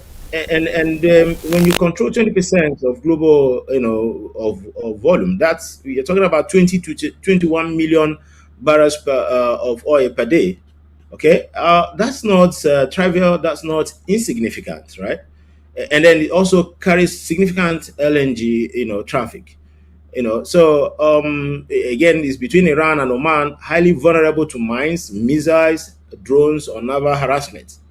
So, and then the key exporters, note, the exporters affected are the major oil exporters. It affects Saudi Arabia, which has a production capacity of 13 to 14 million barrels per day. It has impact on UAE, Iraq, Kuwait, Qatar, Iran itself. Okay, so it also has impact on China, India, Japan, South Korea. Okay, we take the majority of the flow. So you can see that it's really a global strategic choke point. So anything that happens there affects everybody, right? So so asking the question, why is there always this spillover, or what do you call it, a contagion whenever anything happens? That's the reason. Yeah, so as a strategic choke point, controlling, where 20 to 21 million barrels per day of oil is shipped, 20% of global demand. That's significant. It affects Nigeria, and then again, it may be 20%. But then, when you look at the countries involved, like Saudi Arabia, controls Nigeria's capacity. We are not able to make 2 million barrels for all the supply parts of Africa. Okay, which other countries, Europe, if you add them all together, and Norway to a certain extent, is not up to what Saudi Arabia supplies per day. So you can see that what affects that area has significant impact on the energy market, and you can see, that risk has been priced into the market already. So how much is oil being sold? So oil price rising to $90. So hovering. Beginning of this year, when we did economic analysis, we are looking at the possibility. So we are looking at the base case and the bear case scenario that oil will fall below 50. In fact, that was very likely. So we gave it even a 25 to 30% probability. But then the US now invaded Iran, and then everything changed. So oil price now started to overshoot even our most optimistic case, right? So it overshot it, and today we are talking about 90, went to 100, and so on. Yeah, so if we were, for instance, because everybody will be concerned about the impact on Nigeria, if we had stayed faithful to ourselves and then had transparent, good leaders who prioritize Nigeria's development beyond their own selfish agendas, we probably would be self-sufficient in oil production. We have a sufficient refining capacity that will not be flung into this sporadic volatility that's always happening. So, but because we have not managed to win ourselves, to get our acts together, that is why our countrymen continue to suffer whenever anything affects the global oil supply chain. We shouldn't be there, actually, because that's what's driving this conversation this morning. We shouldn't be. There is no reason why we should find ourselves in this, but because we live in a country where people don't like themselves. People actually work against themselves, thinking that they are doing all that, not knowing that they are actually, hosted on their own petard, as they say. I don't think we are rational, very much rational in Nigeria. All right, Professor, let's say Iran succeed in disrupting the flow of oil through the Strait of Hormuz, because this is a whopping 20% we are talking about. Which countries do you think stand to lose the most in all of these disruptions? I've already mentioned that. So you have China that depend on that, because you're talking about Iran is the gateway to the Middle East. I mean, to the East. So East Asia, and when you talk about East Asia, you're talking about China, you're talking about Japan, you're talking about South Korea, you're also talking about North Korea, and as well as India, even though it's South Asia. So India is there. So what affects India affects Pakistan, affects Sri Lanka, affects Bangladesh, affects Nepal, right? And so on. So that's and again, so it's not just about the population alone, because you're talking about population, which will be more than 50% of the global population, because you have China, you have India, right? These are huge population territories. So whatever affect them, you can see that it has already affected more than 50% of the world. And then when you talk about global production capability, China controls the world's manufacturing capability. In fact, China's manufacturing capability is about 12 trillion US dollars. But the manufacturing capability of the combined manufacturing capability of the United States, Japan, United Kingdom, France, Germany, Russia, and which other country? France, yeah, put together. United States as well. So these 7 countries, according to the G7, their combined manufacturing capability is about 11 trillion today. China's is more than 12 trillion dollars. So telling you that China is the manufacturer for the whole world. So whatever affects China affects everybody. Okay, again, when you look at the trade, the bulk of trade volumes coming from China. So look at that traffic. China is supplying to Nigeria. China is dominant in the manufacturing supply chain in Africa, in other parts of Asia, even in Europe and everywhere. So whatever affects China definitely is going to affect the commodities that people are going to buy in the market. I saw you earlier, one of your uncles in the market, interviewing market women selling clothes. So even those clothes they are selling, the materials they are selling in the market will be affected by anything that affects China. So that is why, yes, it may be 20%. Some people may say, okay, what about the remaining 80%? But that 20% is really critical. Professor, for a reaction like this, there are impacts on some countries which are depending on this, issue that is happening right there, talking about the world oil. And we have to look at Nigeria and Africa, but let's major on Nigeria because we know that a whole lot is happening, and now this is, springing up, so it's a whole lot of chaos right there. Nigeria exports crude oil, we know, no doubt about that, but yet, we import a significant portion of refined petroleum products. So how vulnerable is Nigeria to this crisis at this stage that we are coupled with the fact of the insight you've gave? Yeah, we shouldn't even be asking that question because we're already facing the impact. I already said that. How much were we buying oil, a liter of petrol in January and early February? I said it was 700 naira in Lagos. Dangote was reducing price every now and then. Okay, we'll announce new price reductions. And then we bought for 700, some people bought 800, 900. And then all of a sudden, we are now buying at 1,300. So what else are we talking about? It has already affected us and inflation, okay? Regardless of what the government tries to do about inflation, the inflation released the other day, they said inflation fell by 15% I don't really buy that. Because I have my own measure of inflation, which I've worked at, because I don't trust what the Nigerian Bureau of Statistics is saying. Because again, yeah, you may look at that basket, which involved everything. But then let's try to disaggregate it, by livelihood, by income levels. You will notice that people who are just barely surviving, the poor people, the survival, only few percentage of Nigerian population, okay, can afford so many of those things affected by that kind of inflation that the Nigerian Bureau of Statistics is competing. But the poor, their own inflation is sometimes 46 points higher than what the rich people, So that's what we call the poverty penalty. Okay? So oil rises, pump price rises a little bit. The poor people, the rich people, the well-off guys may not feel the impact that much. But think of the family that spends more than 80% of their income on food.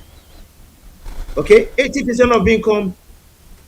Okay, and we're talking about more than 70% of Nigerians. They spend 70%, 80% of their incomes on food alone. And you know that whatever affects oil price affects food directly. That will not be fully reflect or be fully or cannot fully surface in the Nigerian Bureau of Statistics rendering of inflation. So if you really want to understand the impact of this, first you have to disaggregate inflation. Let's disaggregate it by income levels. And when you do that, you will be shocked that the poor are really dying in Nigeria today as a result of this crisis. But that is what you never hear in the news because they don't understand, because nobody has taken that. I've done that, right?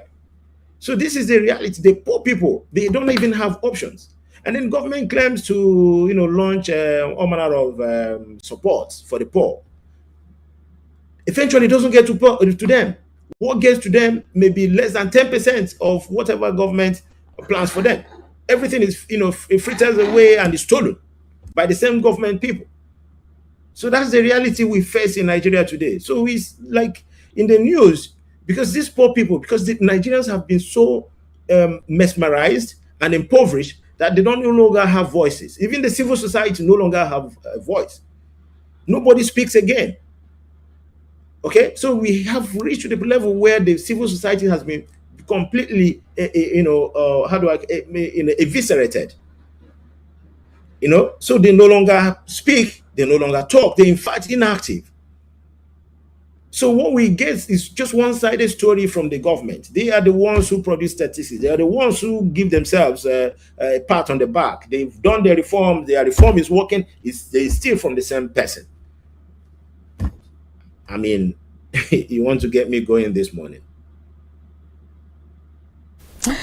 All right, Professor, before we round off this segment this morning, let's just say that you have anything actually to, tell Nigerian government, because this all boils down to them.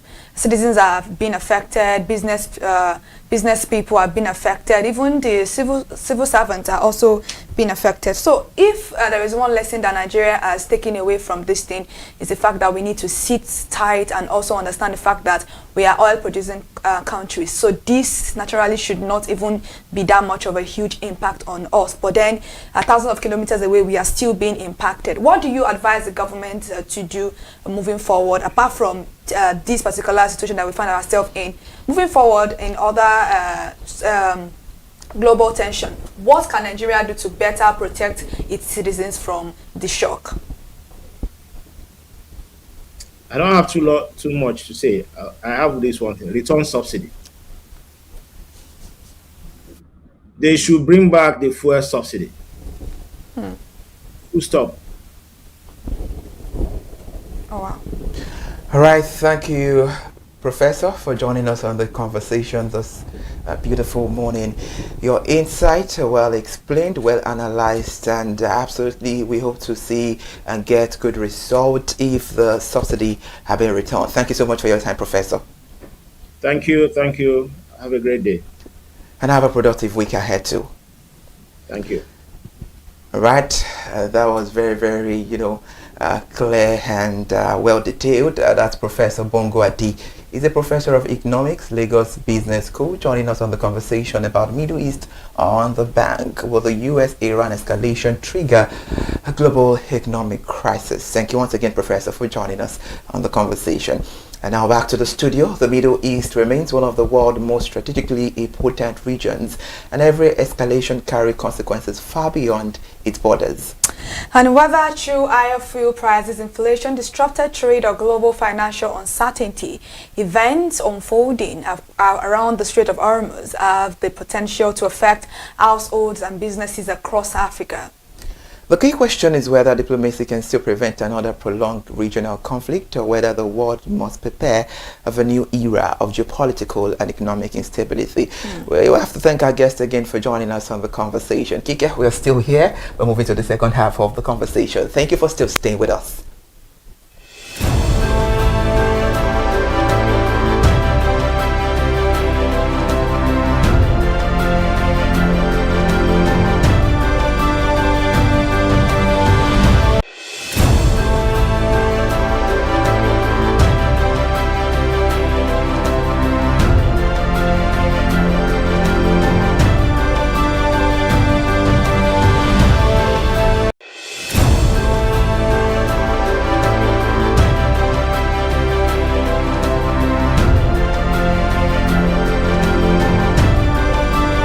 people, my name is Mo Fakorede and I am a filmmaker and a film director, and you're watching ConsumerHalla TV.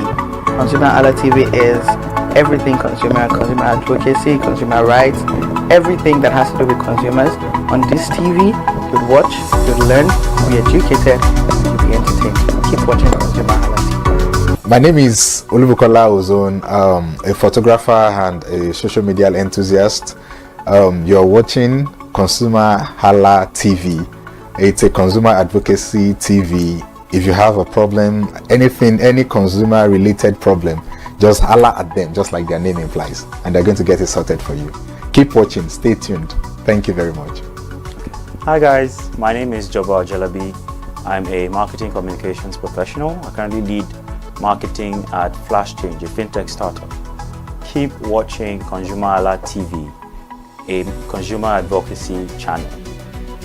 Hello, my name is Rotimi. I'm an actor and I am on ConsumerHalla TV. Now, ConsumerHalla TV is a consumer advocacy channel. So if you have any issues, consumer-related issues with brands and services, you can reach out to them and they'll be sure to handle it or to cater to you. Thank you so much. Hi guys.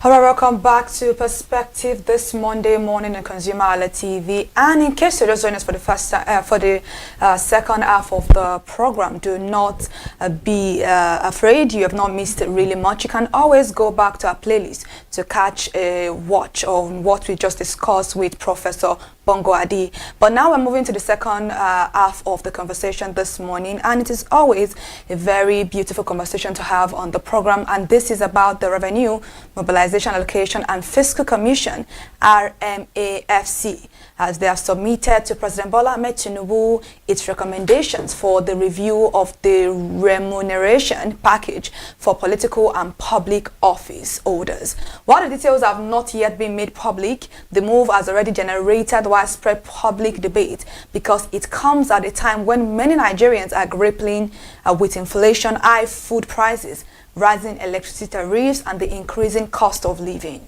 Absolutely true. The Commission says the review falls within its constitutional responsibility of determining the remuneration of political office holders and reviewing such packages periodically.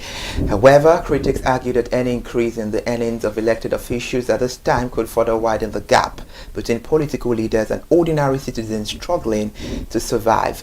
So this beautiful morning, we have a question. And the question is, should politicians receive a salary review while millions of Nigerians battle economic hardship?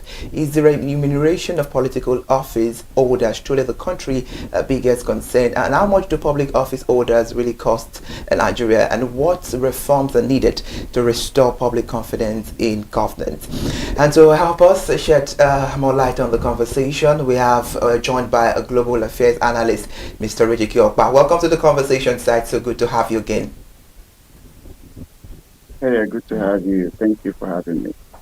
All right, thank you for joining us, Mr. Kiokpa. We are so delighted to have you, and of course, everyone is so happy to have you on the conversation because we are, hoping for your, clear and very transparent insight. So, help us understand the constitutional role of the RMAFC. Why is it responsible for reviewing the salaries of political office holders? Because we need to start from there, because a whole lot of speculation surrounds this issue. Well, one thing I want to say is, I'm happy to have lived in Nigeria for the first 20-something years of my life, and then I left, and then I live in the US now. So I'm in a position to compare and contrast, having the, I live in Texas, and when we look at the cost of government, I think Nigeria, for an economy as little as Nigeria economy is, the cost of government is too heavy. You look at what senators are paid, House members, the judges, the president, the governors.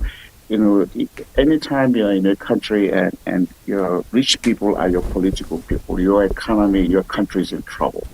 And Nigerians tended to celebrate that because, outside of Lagos, maybe a few other places, if you go to Kebbi, if you go to Enugu, Imo, who else is richer than the governor?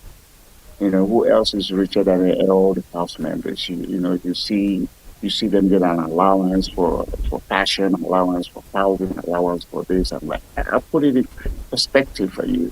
The U.S. president is paid $400,000. That's the salary, and he pays taxes on that.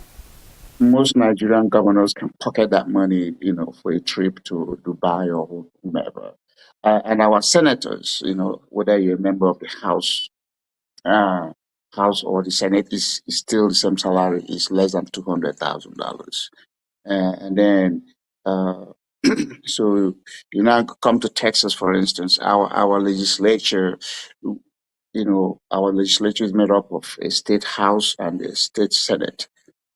The salary for those people is $7,200 a year. That's $600 a month. And they only meet 6 months out of every 2 years.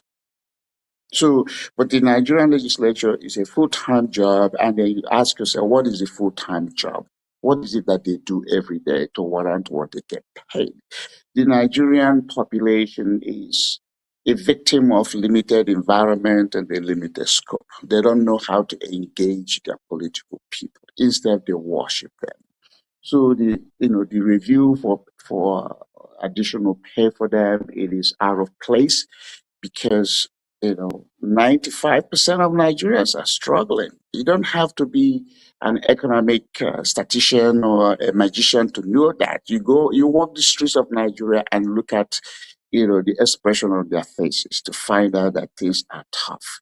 And then few that are supposed to be in a position to make life better are the ones that are, like in your face, abusing you, taking your money, and nobody's done anything. I mean, Nigerians have become, the most passive people in the world. Because the Nigerians are the people that when you step on their toes, they'll, instead of telling you, hey, don't do that, they apologize for having their feet in front of you that you stepped on it. Just think that for a minute. Nigerians have become apologists. They sympathize with everything. Instead of saying, no, we can't do this, Mr. Governor, no, Mr. President, no. So that's what you hear all the time. You see them building houses for judges. You see them buying cars for everybody. Whose money is that? In America, when you're elected, you have to show up, whether you sleep on the floor or whether you get an apartment, that's your business. Nobody's giving you extra money to go find you a mansion or get you a driver. If you got to catch a bus, you got to catch the train, you better show up where you're supposed to do the job. So I don't know what this increase, why you're increasing it. And then there's not a multiplier. If Nigerians actually want to hold their people, responsible and responsive, okay, if the minimum wage is 70,000 naira, is that what it is for a month? So what you want to do, if they're serious, you said no public official should earn more than 1,000 of that, 1,000 plus or 100 plus. So you bringing it closer. So the House members, politicians know what it is they're going to get. But now nobody knows. How many people know what the salary of the governor is? How many people know actually what the salary of the president is? Because Nigerian leadership is a waterfall. It comes from the top, everything else it goes down. Where democracy is supposed to be from bottom up, but in the case of Nigeria, it's top down. And nobody questions that. And no recourses. Nigeria is a place somebody slap you. What is your recourse? What you gonna do? And if somebody that has power, they will tell you, oh, I'm going to lock up everybody. So Nigeria in the next 50 years, with all the optimism that is there, Nigeria is not going to get it together. Because we haven't learned how to engage. And engagement is you have to engage even your own family members. How many people talk to their parents and say, Dad or Mom, how are we making money? How is money coming to the family? No, we don't. So now we don't do that, and then all of a sudden you're exposed to these people that have the police, the YAML, the knife, the whatever they decide to give you, you get, and then you think you're going to change things. No, you start from home, question things. So I don't understand why the recommendation is even necessary. I don't even understand why these people do what it is they do. Like again, I have the benefit of being able to compare and contrast. The only time we review our political federal people is just federal. At the state, every state in America is different. It's not like Nigeria, you have a unitary system. No. Every state in America is different. Our governor, Texas governor, and Texas economy is number 8 or number 9 in the world. It's a big economy. It's bigger than the economy of, African countries. And our governor is only paid $140-something thousand a year. And he's been to my home. When he comes to my home, there's no more than 2 cars that follow him. His mansion, what we call the governor's mansion in Austin, Texas, is a 2-story building. On the ground floor is all state assets. His only personal asset on the second floor, where they call the private residence of the governor. Everything there, when he leaves office, that's the only thing he can take with him. But anything downstairs, he cannot touch, because those are state assets. Do we have that in Nigeria? When you go to, if the president is living at Aso Rock, obviously takes everything with him, and then the governor is the same thing. Now the new person comes in and starts to buy. So the cost of government in Nigeria is very, very heavy. And Nigerians don't even know that. They think when you become elected or appointed, this is time for you to go and chop. And that's chopping is what's choking Nigeria. Nigerians don't know. So it's them taking advantage of the ignorance. Forget the education. A lot of Nigerians are educated, but they don't have exposure. And the exposure is that they don't even know how to compare and contrast. They may go to China, they go to India, talk about Russia. But are they participating the way Russia do things, or China or anybody? No. The country that forced you that is the United States of America. If you come here and you're involved and you're engaged, you can see how things are done. And you can say, oh, this is the difference. This is what makes the difference. But most Nigerians can go get education, but they are not exposed. Exposure is another level of challenging your mind to say, oh, we can do better. We can move from here to there. But when you just get the education and you're doing the same thing, that's why I don't have regard for Nigerian professors or Nigerian PhD, whatever the case may be. Because with all the level of education Nigeria has now compared to when it just got independence, Nigeria has gotten worse. There's no family now that don't say, oh, somebody from their family, extended or immediate, that doesn't have college education. But what has that done for the community? What has it done? And that's the test. If education is not going to make you change, it's not transform your mind, then it's not education. Now, Nigeria has education, but they are not transformed. Thank you so much, Mr. Ejike. Right now, let's even move away from salary, because beyond salaries, when Nigerians complain about the overall cost of governance, is salary really the biggest issue here, or there are other things that Nigerians are not really looking into? Because you just said it is not just about going to school. There are a lot of things that we need to look into as citizens of this country. Well, I mean, somebody's paying you salary. The question again is, how is it consistent? If you're supposed to be Nigerian salary structure, I think it's once a month they pay you, as opposed to in America, you get to pay 2 times a month. So, but in the case of Nigeria, do you get it on time? You show up. You're expected to show up to do the work of your employer, whether it's private or public. And then oftentimes you're owed salary, but they still expect you to show up. They have demoralized you. They're not even paying you enough. When you look at salary you bring in every month after they take your taxes, it's called disposable income. So that disposable income is what is going to afford you to do what? Put food on the table for yourself and your family, put clothes on your back, and a roof over your head. You look at that and you say, how is that salary helping an individual? You find out that a lot of Nigerians are not able to meet that obligation. That just like they said, food, shelter, and clothing. That's the first level of any human being. But many Nigerians are not in a position, based on what they are paid, to do that. And that's why you see a whole lot of, mago, excuse my expression, mago under the table, begging here, begging there. I mean, it's put Nigerians in a position of beggars because they're not being paid enough. And nobody's asking the question. Nobody's questioning the governor or the chairman of the local government or the president. I mean, you see, so these are the structural changes, and you don't have to go to the World Bank or IMF to do this. This is immediate to you. If you live in Lagos and they're paying you 80,000, 100,000 naira a month, okay, and then what's your rent? The rent you pay for housing should be no more than 25% of what you're getting after your disposable income.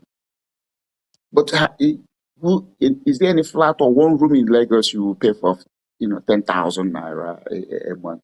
You probably can, but you may be living in Ajegunle, or Marak or whatever all these other places are. So there's a structural issue. There's a disconnect between reality and what other people are doing. And Nigerians don't want to deal with reality. They don't want to face it. Nobody's confronting, what is confronting them. So until that is done, and the way to do is to eliminate some of the waste. When you look at the Nigerian budget system, okay, out of every 1 naira budgeted by the government, because the government is the biggest spender, out of every 1 naira budgeted, Nigeria is getting less than 25% benefit.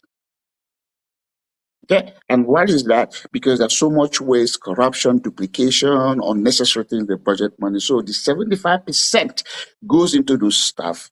And then they're not making the effort to say, oh, can we migrate to 60%? So get benefit of public money, 60% benefit, and then we can deal with 40%. Because there's always going to be a waste factor. But when the waste factor is more than what you are getting, then you are always in the hole. Even if Nigeria were to become, the federal government budget were to become $200 billion, dollars a year.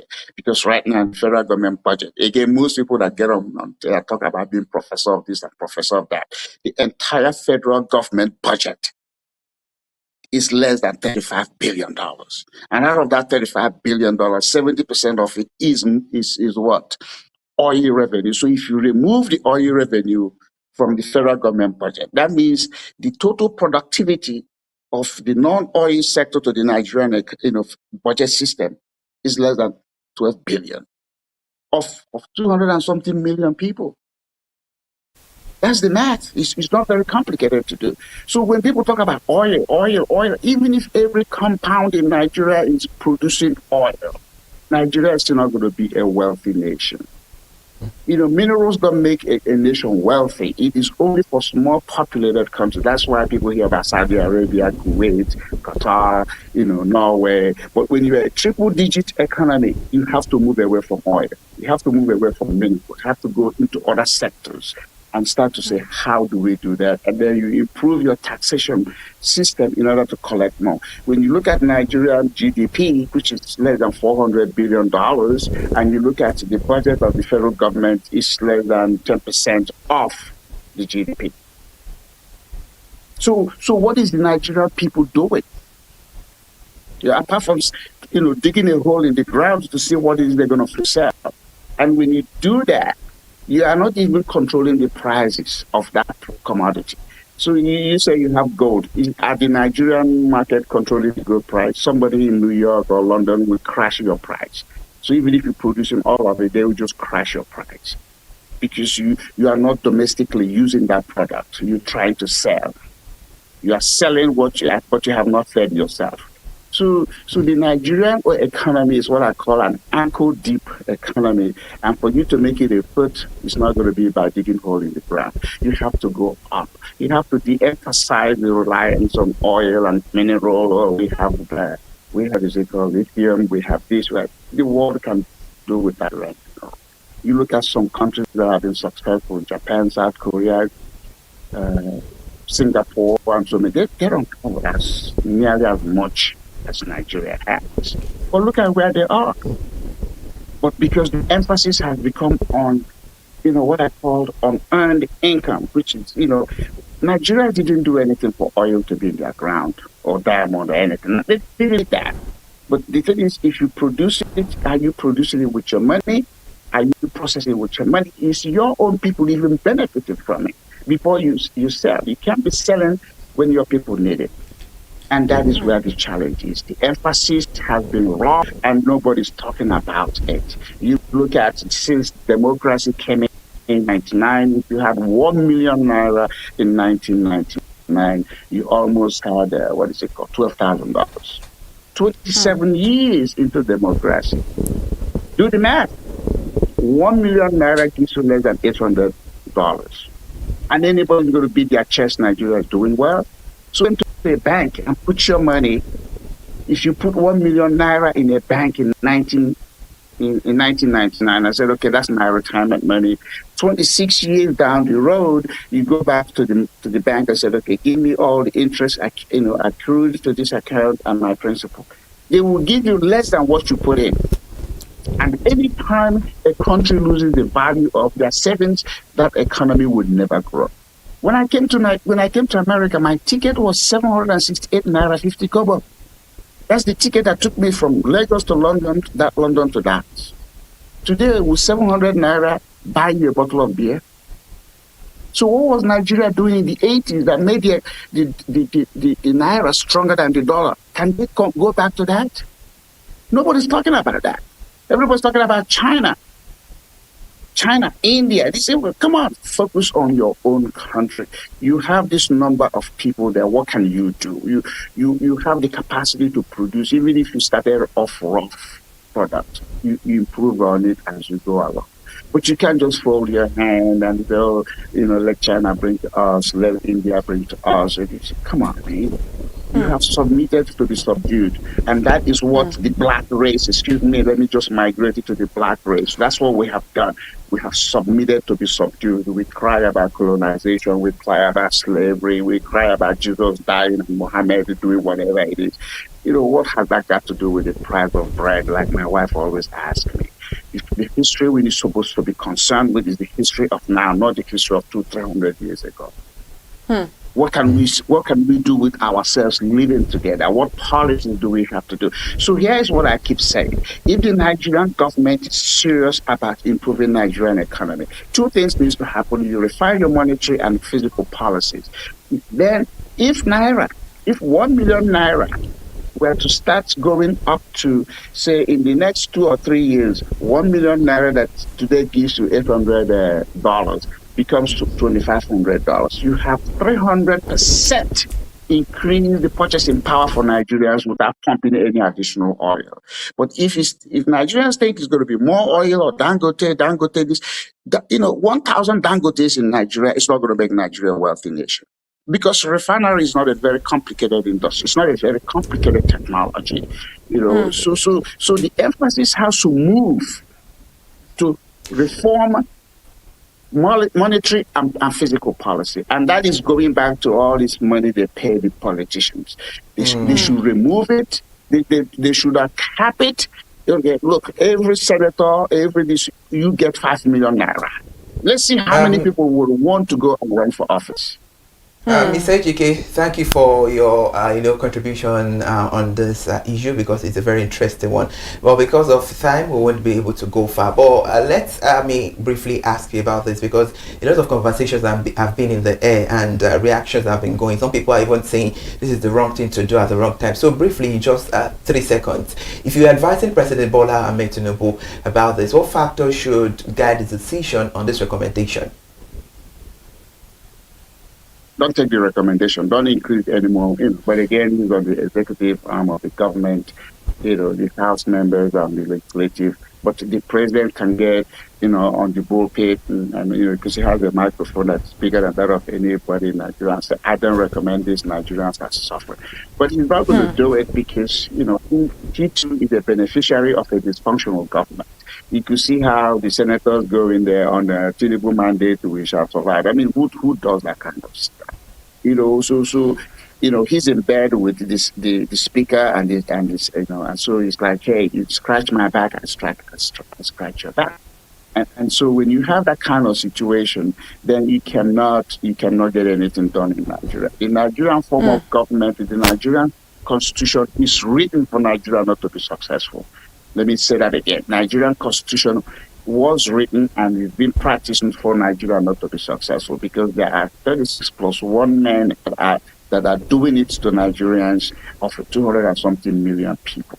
Those 36 men plus 1, including the president, are the reason where Nigeria is where Nigeria is.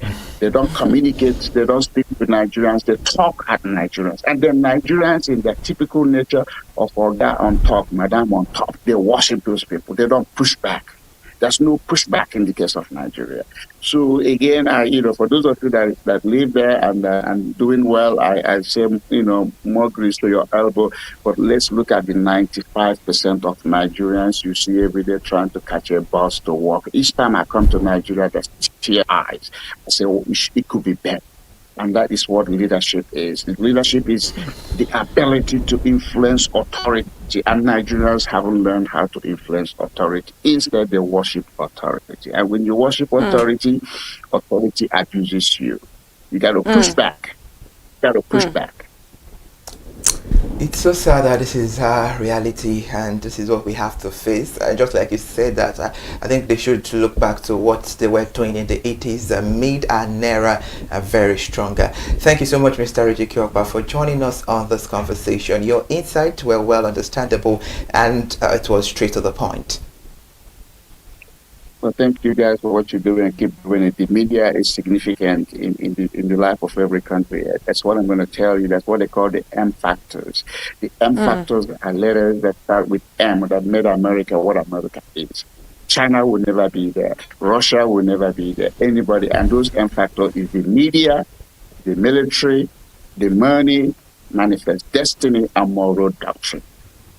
Those things are the things that make the difference. It's not the oiling, it's not the mineral in your ground. It's the media have to be an organ to sensitize the people, to give them the information, to empower them. And if you got to do it by revolution, the revolution doesn't even have to be physical. It should be mental. You could resist your government. You could resist your president. And we're not going to do this, Mr. President. We're not going to do it. All right. Because if you don't do that, you're gonna become a doormat. And let me say this before I close. My mom said, "What happens to a doormat?" You know what a doormat is? You get stepped on or you get stepped over. No human being should be a doormat to another human being. Don't become a doormat. Nigerians have become doormats to their own people. Either they are Igwe, they are Mainabo, or the Oni, or the Alhaji. Heck no. They don't have two heads. Stop worshiping them. Respect them, but don't worship them. Absolutely. Thank you for that brief note. And as a media, we promise to keep doing our work diligently. Thank you, Mr. Reggie Kyokpa. We hope to see you on more editions to come. Well, thank you, guys. All right. Mr. Reggie Kyokpa, right there, a global affair analyst, joining us on the conversation. Pay rise for politicians, right timing, or wrong priority. The debate over the remuneration of political office holder is about more than salaries. It touches on fairness, accountability, leadership, and the priorities of government at a time when millions of Nigerians continue to face economic hardship. Well, one decision is eventually taken on the RMAFC's recommendations, and many citizens will judge it against one simple question: does it really reflect the economic realities facing ordinary Nigerians? Interesting, and that is it. Once again, we have to thank our both guests joining us on the Monday edition of Perspective. Thank you all Nigerians for staying with us. Shortly after this, we're running into ConsumerHallaTV News at 10. Stay with us. Have a productive day. I'm Ire Ayomikunleki. And I'm Kike Alamo Ajibola. Thank you so much for joining us this morning once again for Perspectives. Good morning, Nigeria.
Good morning. Thank you for staying with us. Welcome to ConsumerHallaTV News at 10. I'm Ayomiko Eke.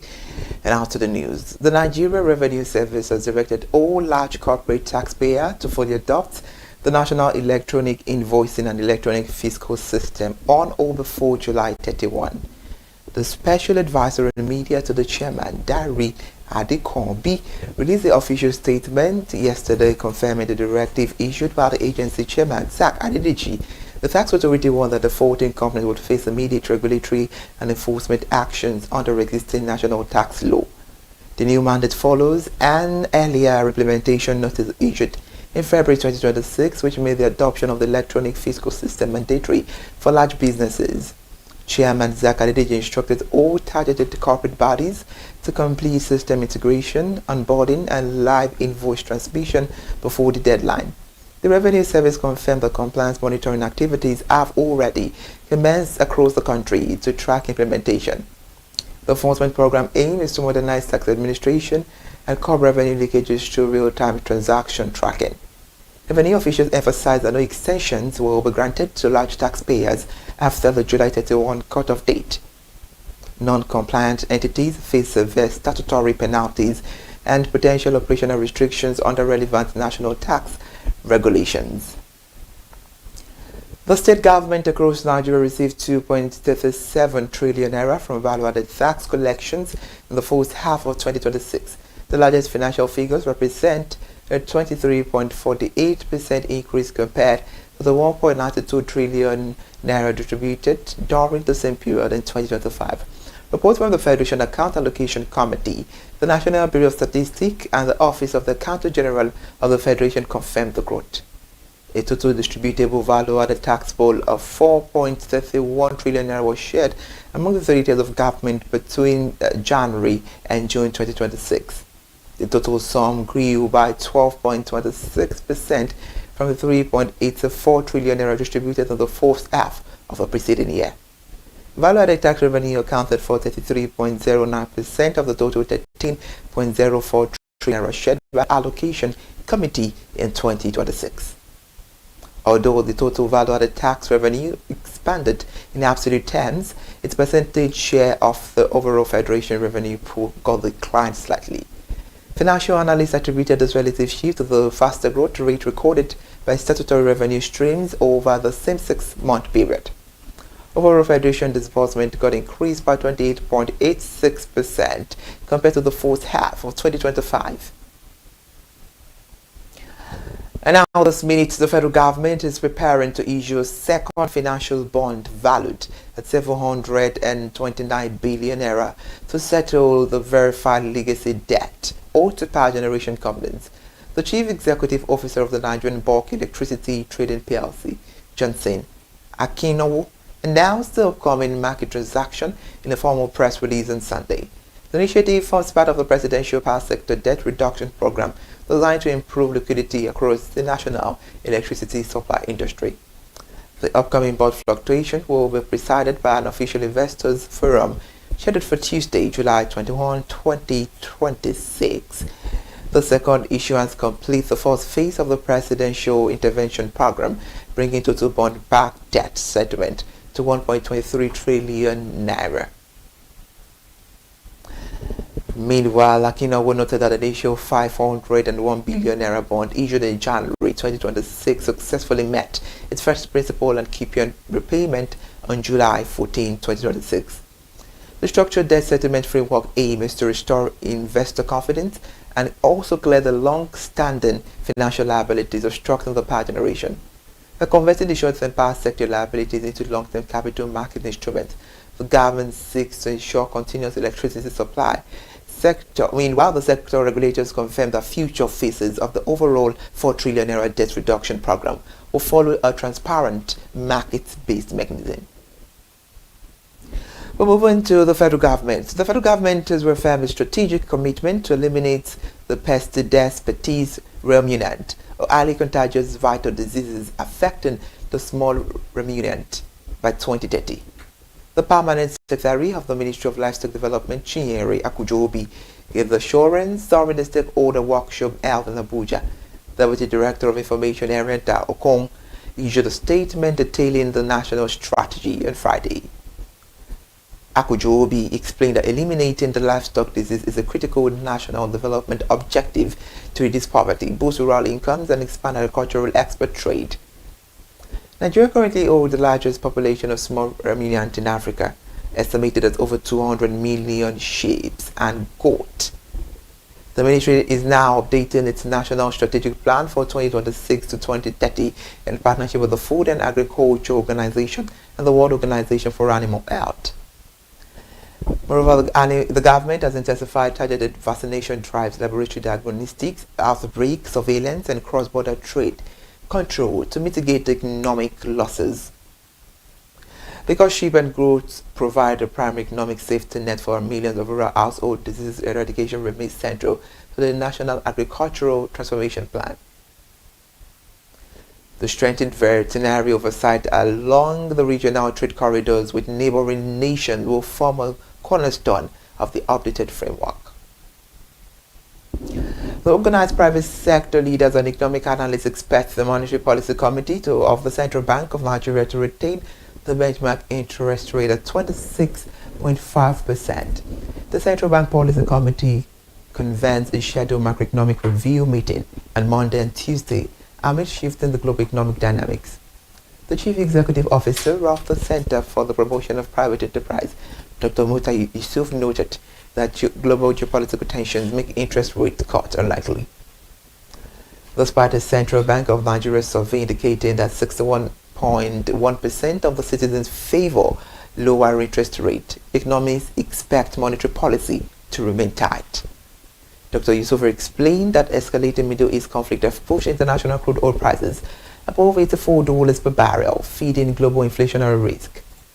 President of the Lagos Chamber of Commerce and Industry, Leye Kupoluyi, stated that while business desire reduced borrowing costs, global volatility requires policy caution. And also, the commercial lenders and private investors continue to face elevated capital costs, which heavily constrain industrial expansion and manufacturing output.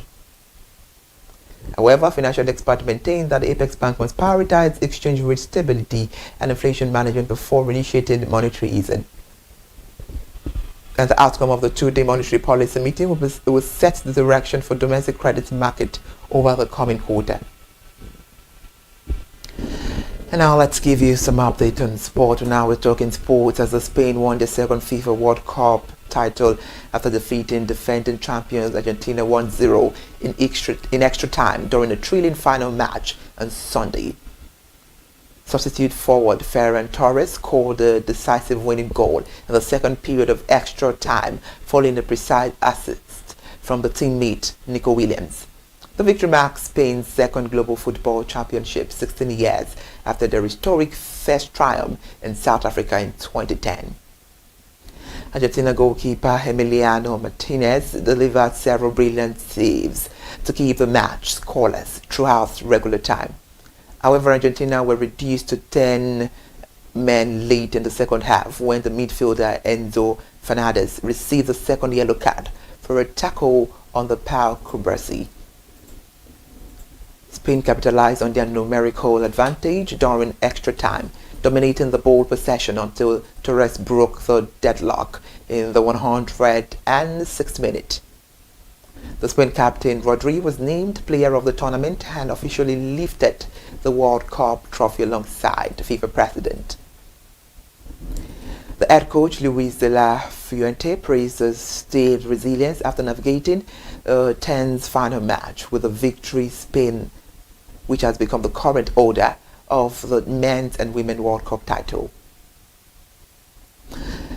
Let's move away from sport. The United States military launched a new wave of heavy airstrikes against the Iranian target early Monday following the death of an American service member in Iraq. United States President Donald Trump confirmed the escalation, stating that the ninth consecutive night of bombardment targeted critical command centers and air the defense network. In immediate retaliation, Iranian forces launched missile attack against the Bahrain and the Kuwait, targeting the regional military facilities. United States Central Command confirmed that recent precision strikes targeted the coastal surveillance installations, the missile production site, and the military communications network across the southern Iran. The military conflict has caused international shipping traffic through the strategic Strait of Hormuz to grind into a near-complete halt. And now the global energy markets reached sharply to the hostilities, pushing the benchmark Brent crude prices above $90 per barrel. The dramatic military escalation marks the total collapse of previous interim diplomatic agreement aimed at preventing the regional war, maritime authorities. And also as it stands, there has been a report that a commercial vessel caught fire off the coast of Oman following the attacks in the strategic shipping lanes. Furthermore, with both nations targeting the critical infrastructure, international mediators warn of expanding military confrontation across the border. Thank you so much for joining us on ConsumerHalla TV News at 10. I am Irihayo Mikole Eke. Good morning.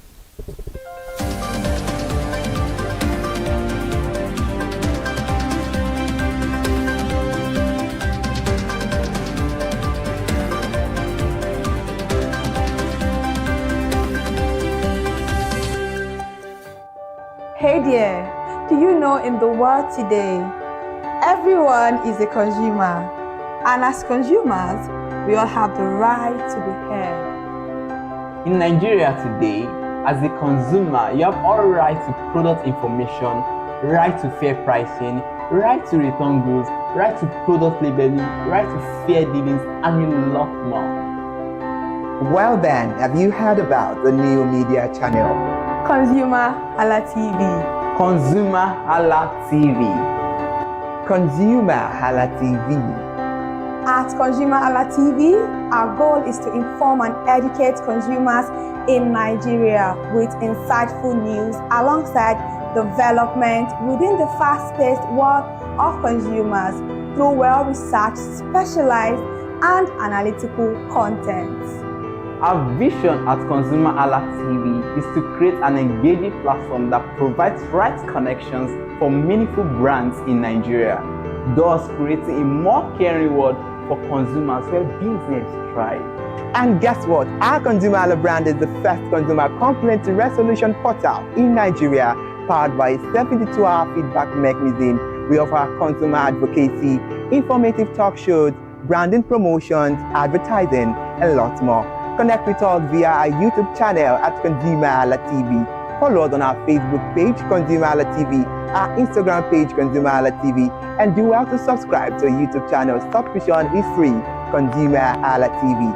At ConsumerHalla TV, you deserve to be heard. At ConsumerHalla TV, you deserve to be heard.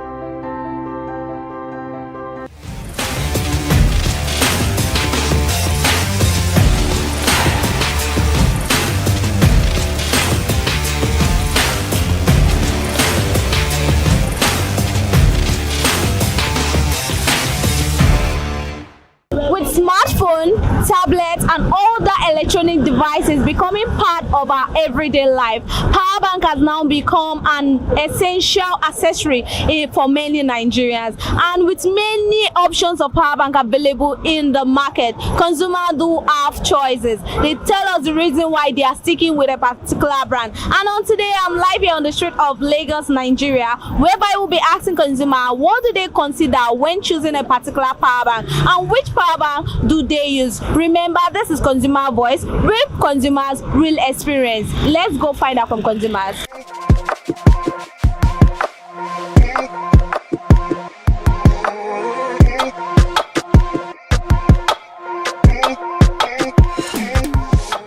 Good morning, sir. Good morning. How are you? I'm alright. Okay, so what is your name? Morgan. Uka? Morgan. Morgan what? My surname. Yeah. Mbadoha. Okay. Just say Mbadoha Ginikachuku. Okay, so Morgan is like my nickname. So. Okay, so which brand of power bank do you use? Because I can see a power bank with you. Oraimo. For how long have you been using this brand? Like Oraimo in general? Since like, I'm an Oraimo boy, so maybe since like maybe 2021. Are you serious? Yeah, the power bank, how long do you get? No, I got this one in May. I got it in May, yeah. So what made you actually get a Oraimo brand? Apart from this Oraimo brand, which other brand of power bank do you know of? Or have you used? None.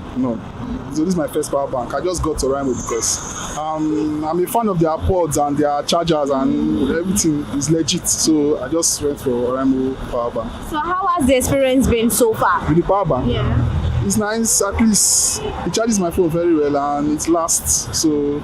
And I don't panic when it's not even at 100, so it's just something, it's nice. Okay, so what made you get a power bank? Why did you decide to get a power bank? Oh, first of all, my battery has issues, then coupled with light issues at some point, so I was like, I can't be using my phone until trip off, and I'll start looking for where to charge my phone, so I just got a power bank. And I was going to camp, yeah, as you can see, khaki. So I was going to camp, and I heard that there will be no sockets in my room, so I just had to get a power bank. So how many mAh is this? They told me 27K. Yeah, so 27,000. So how much did you get it for? I think 28. 28,000. So what do you look out for whenever you want to get a power bank? First of all, the AMH. Then how pocket friendly it can be. I don't like big power banks because of motion. And what again? Then the brand. That is basically it. So apart from your phone, what other gadget do you charge with your power bank? My AirPod, my phone, then my speaker. How does it last in terms of charging your gadgets? How many times does it charge your gadgets? Most times my guys they don't usually get to 0 before I charge them. So most times, once I just see that they are low, I just power them to 100. Power my phone. Anytime light comes, I plug my power bank. So I want you to rate this brand over 10 based on your experience. Yeah. Like 9.5. Nobody's perfect, so I'll give it 9.5. Nobody's perfect. 9.5. Is there anything you would like them to do better? I don't even know. I don't think. I can't say they're perfect, but they are trying. Oraimo is nice. So why do you think it is essential for average Nigeria to own a power bank? They don't need that person. I can't tell you. If there's no light in your area, I think you have to get a power bank, depending on where you stay. And that's just just light issues. If there's constant light, I don't think there's need for it for power bank. And if you have a good phone or a good battery, there's no need for power bank. But aside that, you need to get one. Okay, thank you very much, sir.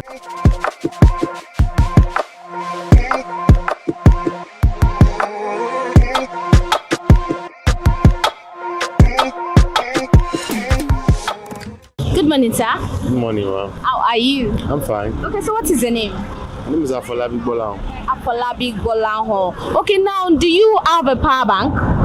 No. You don't have? Have you ever used one before? Yes. Okay, so which brand do you use? Oraimo. So for how long did you use that Oraimo for? I guess 1.5 years. So apart from Oraimo, which other power bank product do you know of? I used to see a lot, but I don't have their names offhand. But I prefer Oraimo. Is there a reason why you prefer Oraimo? Actually, I prefer Oraimo because a lot of people use it and they talked about it as a nice, a nice product, a nice brand. Okay, now I want to ask you, how does your Oraimo last? Whenever you charge it, how does it last? I guess it lasts well because I got a 4,000 watts at that time, so it will help me to charge twice. Wow. Because my phone is 5,000. No, I think I got 10,000. So my phone is 5,000. So it helped me to charge my phone twice, and it will be full. So it lasts well. It's okay and it's fine. I liked it. Okay. So I want you to rate this Oraimo brand over 10. How well will you rate it? 8. 8 over 10. Yes, 8 over 10. So is there anything you'd like them to do better? No, not really. How much did you get it for back then? I guess I got it, the small one I got is 15,000 or so. Because it has been long though. I got 15,000. I know you said you got Oraimo power bank based on recommendation, what people are saying about it. But if at all you wanted to get a power bank, now, if at all you want to get a power bank, apart considering the brand name, what other thing will you look out for when purchasing a power bank? If I want to get a power bank now, I'll go for the one that has more power. That has more power, that I know that it will last long. Maybe the one that I know that has more quality than, because I won't buy the small one. So I'll buy one that has more power, and because I don't use power bank much, so I don't think I have something else to look for than the one that will last longer. So why do you think it is necessary for average Nigerian to own a power bank, considering the electricity supply, considering the electricity issue currently in the country? Why do you think average Nigerian should own a power bank? I think you should own a power bank if you are not working steadily in an office. And in the area you stay, the light is not, it does not circulate. So you have to own a power bank, because if there's no light and you're not working, like people that are working on bike, a lot of people, their bike is not even charging their phone very well. So power bank will help you to charge your phone well. So, and it's also like a light separated apart from being at home or at the office. Okay. Thank you very much, sir. You're welcome.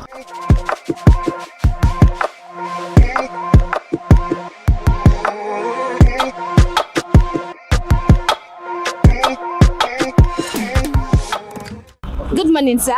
Good morning. How are you? I'm very good. Okay, so what is your name? My name is Bukola. Bukola what? Bukola Aremu. Aremu. Now, do you use a power bank or do you own a power bank? This is Nigeria now. There is no constant supply of electricity, so virtually everybody does. So I do. I have two. You have two. Yeah. Which brand? I have one Oraimo, 20,000 mAh, and I have an ITL too. Yeah. So what prompted you to have two power banks? Two different brands.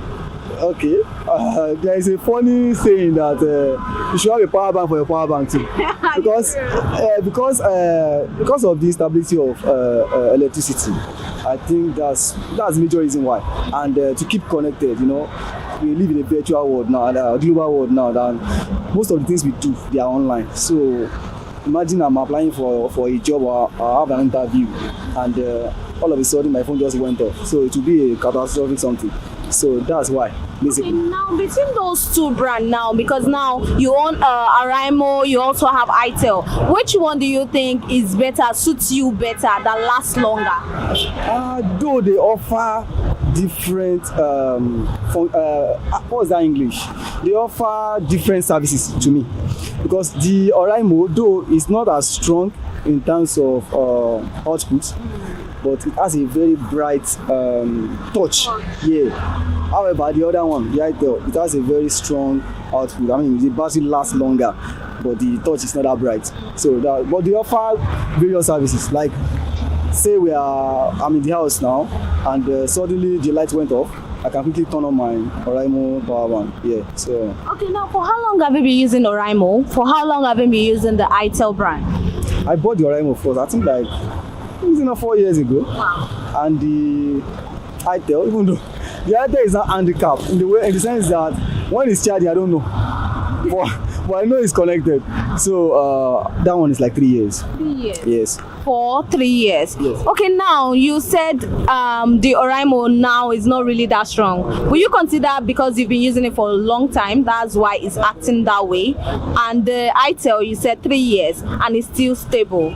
Yeah, so I would agree, because even when I started using it, I will agree and I will disagree. There are two reasons for it. When I started using the Oraimo, because I didn't have anything to compare it with, so it was working fine to me. So it's not the space between when I bought the ITEL is not up to 1 year, and when I bought it, I knew what the ITEL was giving me at the time, even though they have the same capacity. So I knew what the ITEL is giving. For example, now if I plug my phone and my spouse's phone, even if we are on zero, the ITEL will charge it fully, and we still have some left over. But the Oraimo, it can do that as well, but you see that what is left there will not be that much. So I can say ITEL is a bit stronger. So now, what prompted you to get Oraimo brand? What also prompted you to get an ITEL? Okay. So when I bought Oraimo, I've had a lot of people say that Oraimo is good, and I've used one of their products. I've used their earphone before. So see it's a global brand, and people tend to support what they have used, they have experienced, so they can easily tell you that this thing is working fine. So based on review, let me say. So but for the ITEL, I didn't buy it in Lagos. I bought it when I went to Ibadan. And the reason why I bought it because the person that was selling it convinced me that it's stronger than Oraimo. So we argued back and forth. I'm like, Oraimo. He said no, that even she she started using it. She's not using she's not more using her Oraimo. So that she used to convince most of our clients, our customers, that they should buy. And she even showed me that she had a lot of it on her. Maybe she's using it to push her business, but in the end, it was true. Yeah. So how much did you get the Oraimo for then? How much did you get the ITEL for then? I think I bought the Oraimo for 11,000. Maybe 11 or 9,000, I can't remember. But I remember that item was 14,000 then. How many MA? 20,000. Then, no. Yeah. I'm sure it's more expensive now. Okay. Yeah. Okay, so why do you think average Nigeria it is necessary for them to own a power bank? It is. I think I've seen a video of Dangote holding a power bank. Yeah. To show you how important it is. Forget about the fact that a lights issue. People at times, even if you live in an estate that there is 24, at times you forget to charge your phone. You notice that people that have constant supply of electricity, they might forget to charge their phone. And maybe they are like on 60%. They're like, okay, I'm not going out today. And something comes up, and before you know it, my phone is on 30%. But if I have a backup, I can be sure that okay, I'm connected still. So power bank is like a backup plan. It is, honestly. It is a lifesaver. Yeah. Okay, now I want you to rate ITEL over 10 and Oraimo over 10. Should I do that? Or which one exactly will you rate over 10 between those two programs? If we are to rate the 2 over 10, I would say ITEL. They are not so far apart. I told you that concerning the touch and the likes. So I would say ITEL 8 or Oraimo 7 or 7.5. They are so close. Yeah. What other thing do you use your power bank to charge apart from your phone? Okay, I used to charge like this. I used to charge this. I also use it to charge majorly phone. I charge my Bluetooth speaker. I have a Bluetooth speaker as well. What other thing do I use it to charge? And basically that, my Bluetooth speaker and my earphone. So how long does your power bank last? To charge or to output? Okay. Yeah. Charging, the ITEL around 4 hours is full. The Oraimo around something close to like 4 hours or 3 hours. Let's say 3 hours for Oraimo. So what about the output? So that one lasts longer than the. Does it charge your gadget? If it's full, if the ITEL is full, I will charge my phone from 0 to 100. Let's say thrice. Wow. Yeah. And I'm using a 6,000 mAh phone. So to charge my phone like 3 times, yeah. Seems ITEL. So, and their products are cheap, relatively cheaper compared to other brands. Like, if you see an ITEL phone that has the same functionality like a Techno phone, you see that the price is somehow lower. I think that's how they have kept themselves relevant in the market. And I would just encourage them to keep to that because some people actually trust their product. Like, we can't all use the same kind of product. Yeah. Some people use iPhone, some people like Samsung, some like Techno. No matter how rich some people are, they will like, I can't use iPhone. And you'll be like, why? It's just that's what they like. But there's also a part of the market that they don't want so much exotic stuff. Like all these touchlight phones that we used to see. Market, and they are doing well. To me, I can say they are doing well, yeah. Thank you. They are serving the affluent and also rich, yeah. Thank you very much, sir. You're welcome.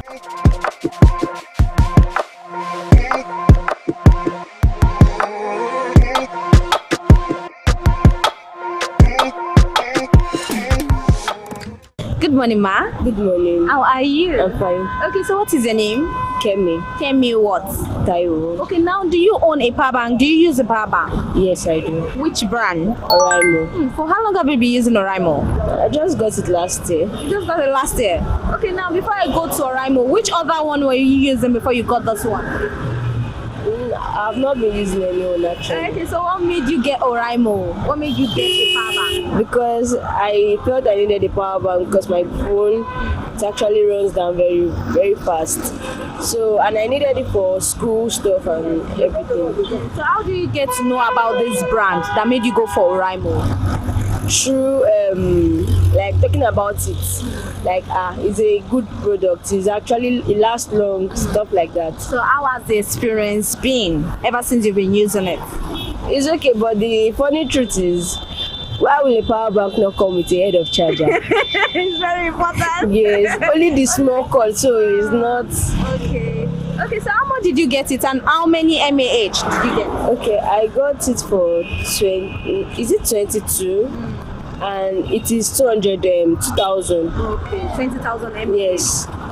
Okay, now how many things do you charge with it and how does it last? I charge. Very important. How will you go? Thank you very much. You're welcome.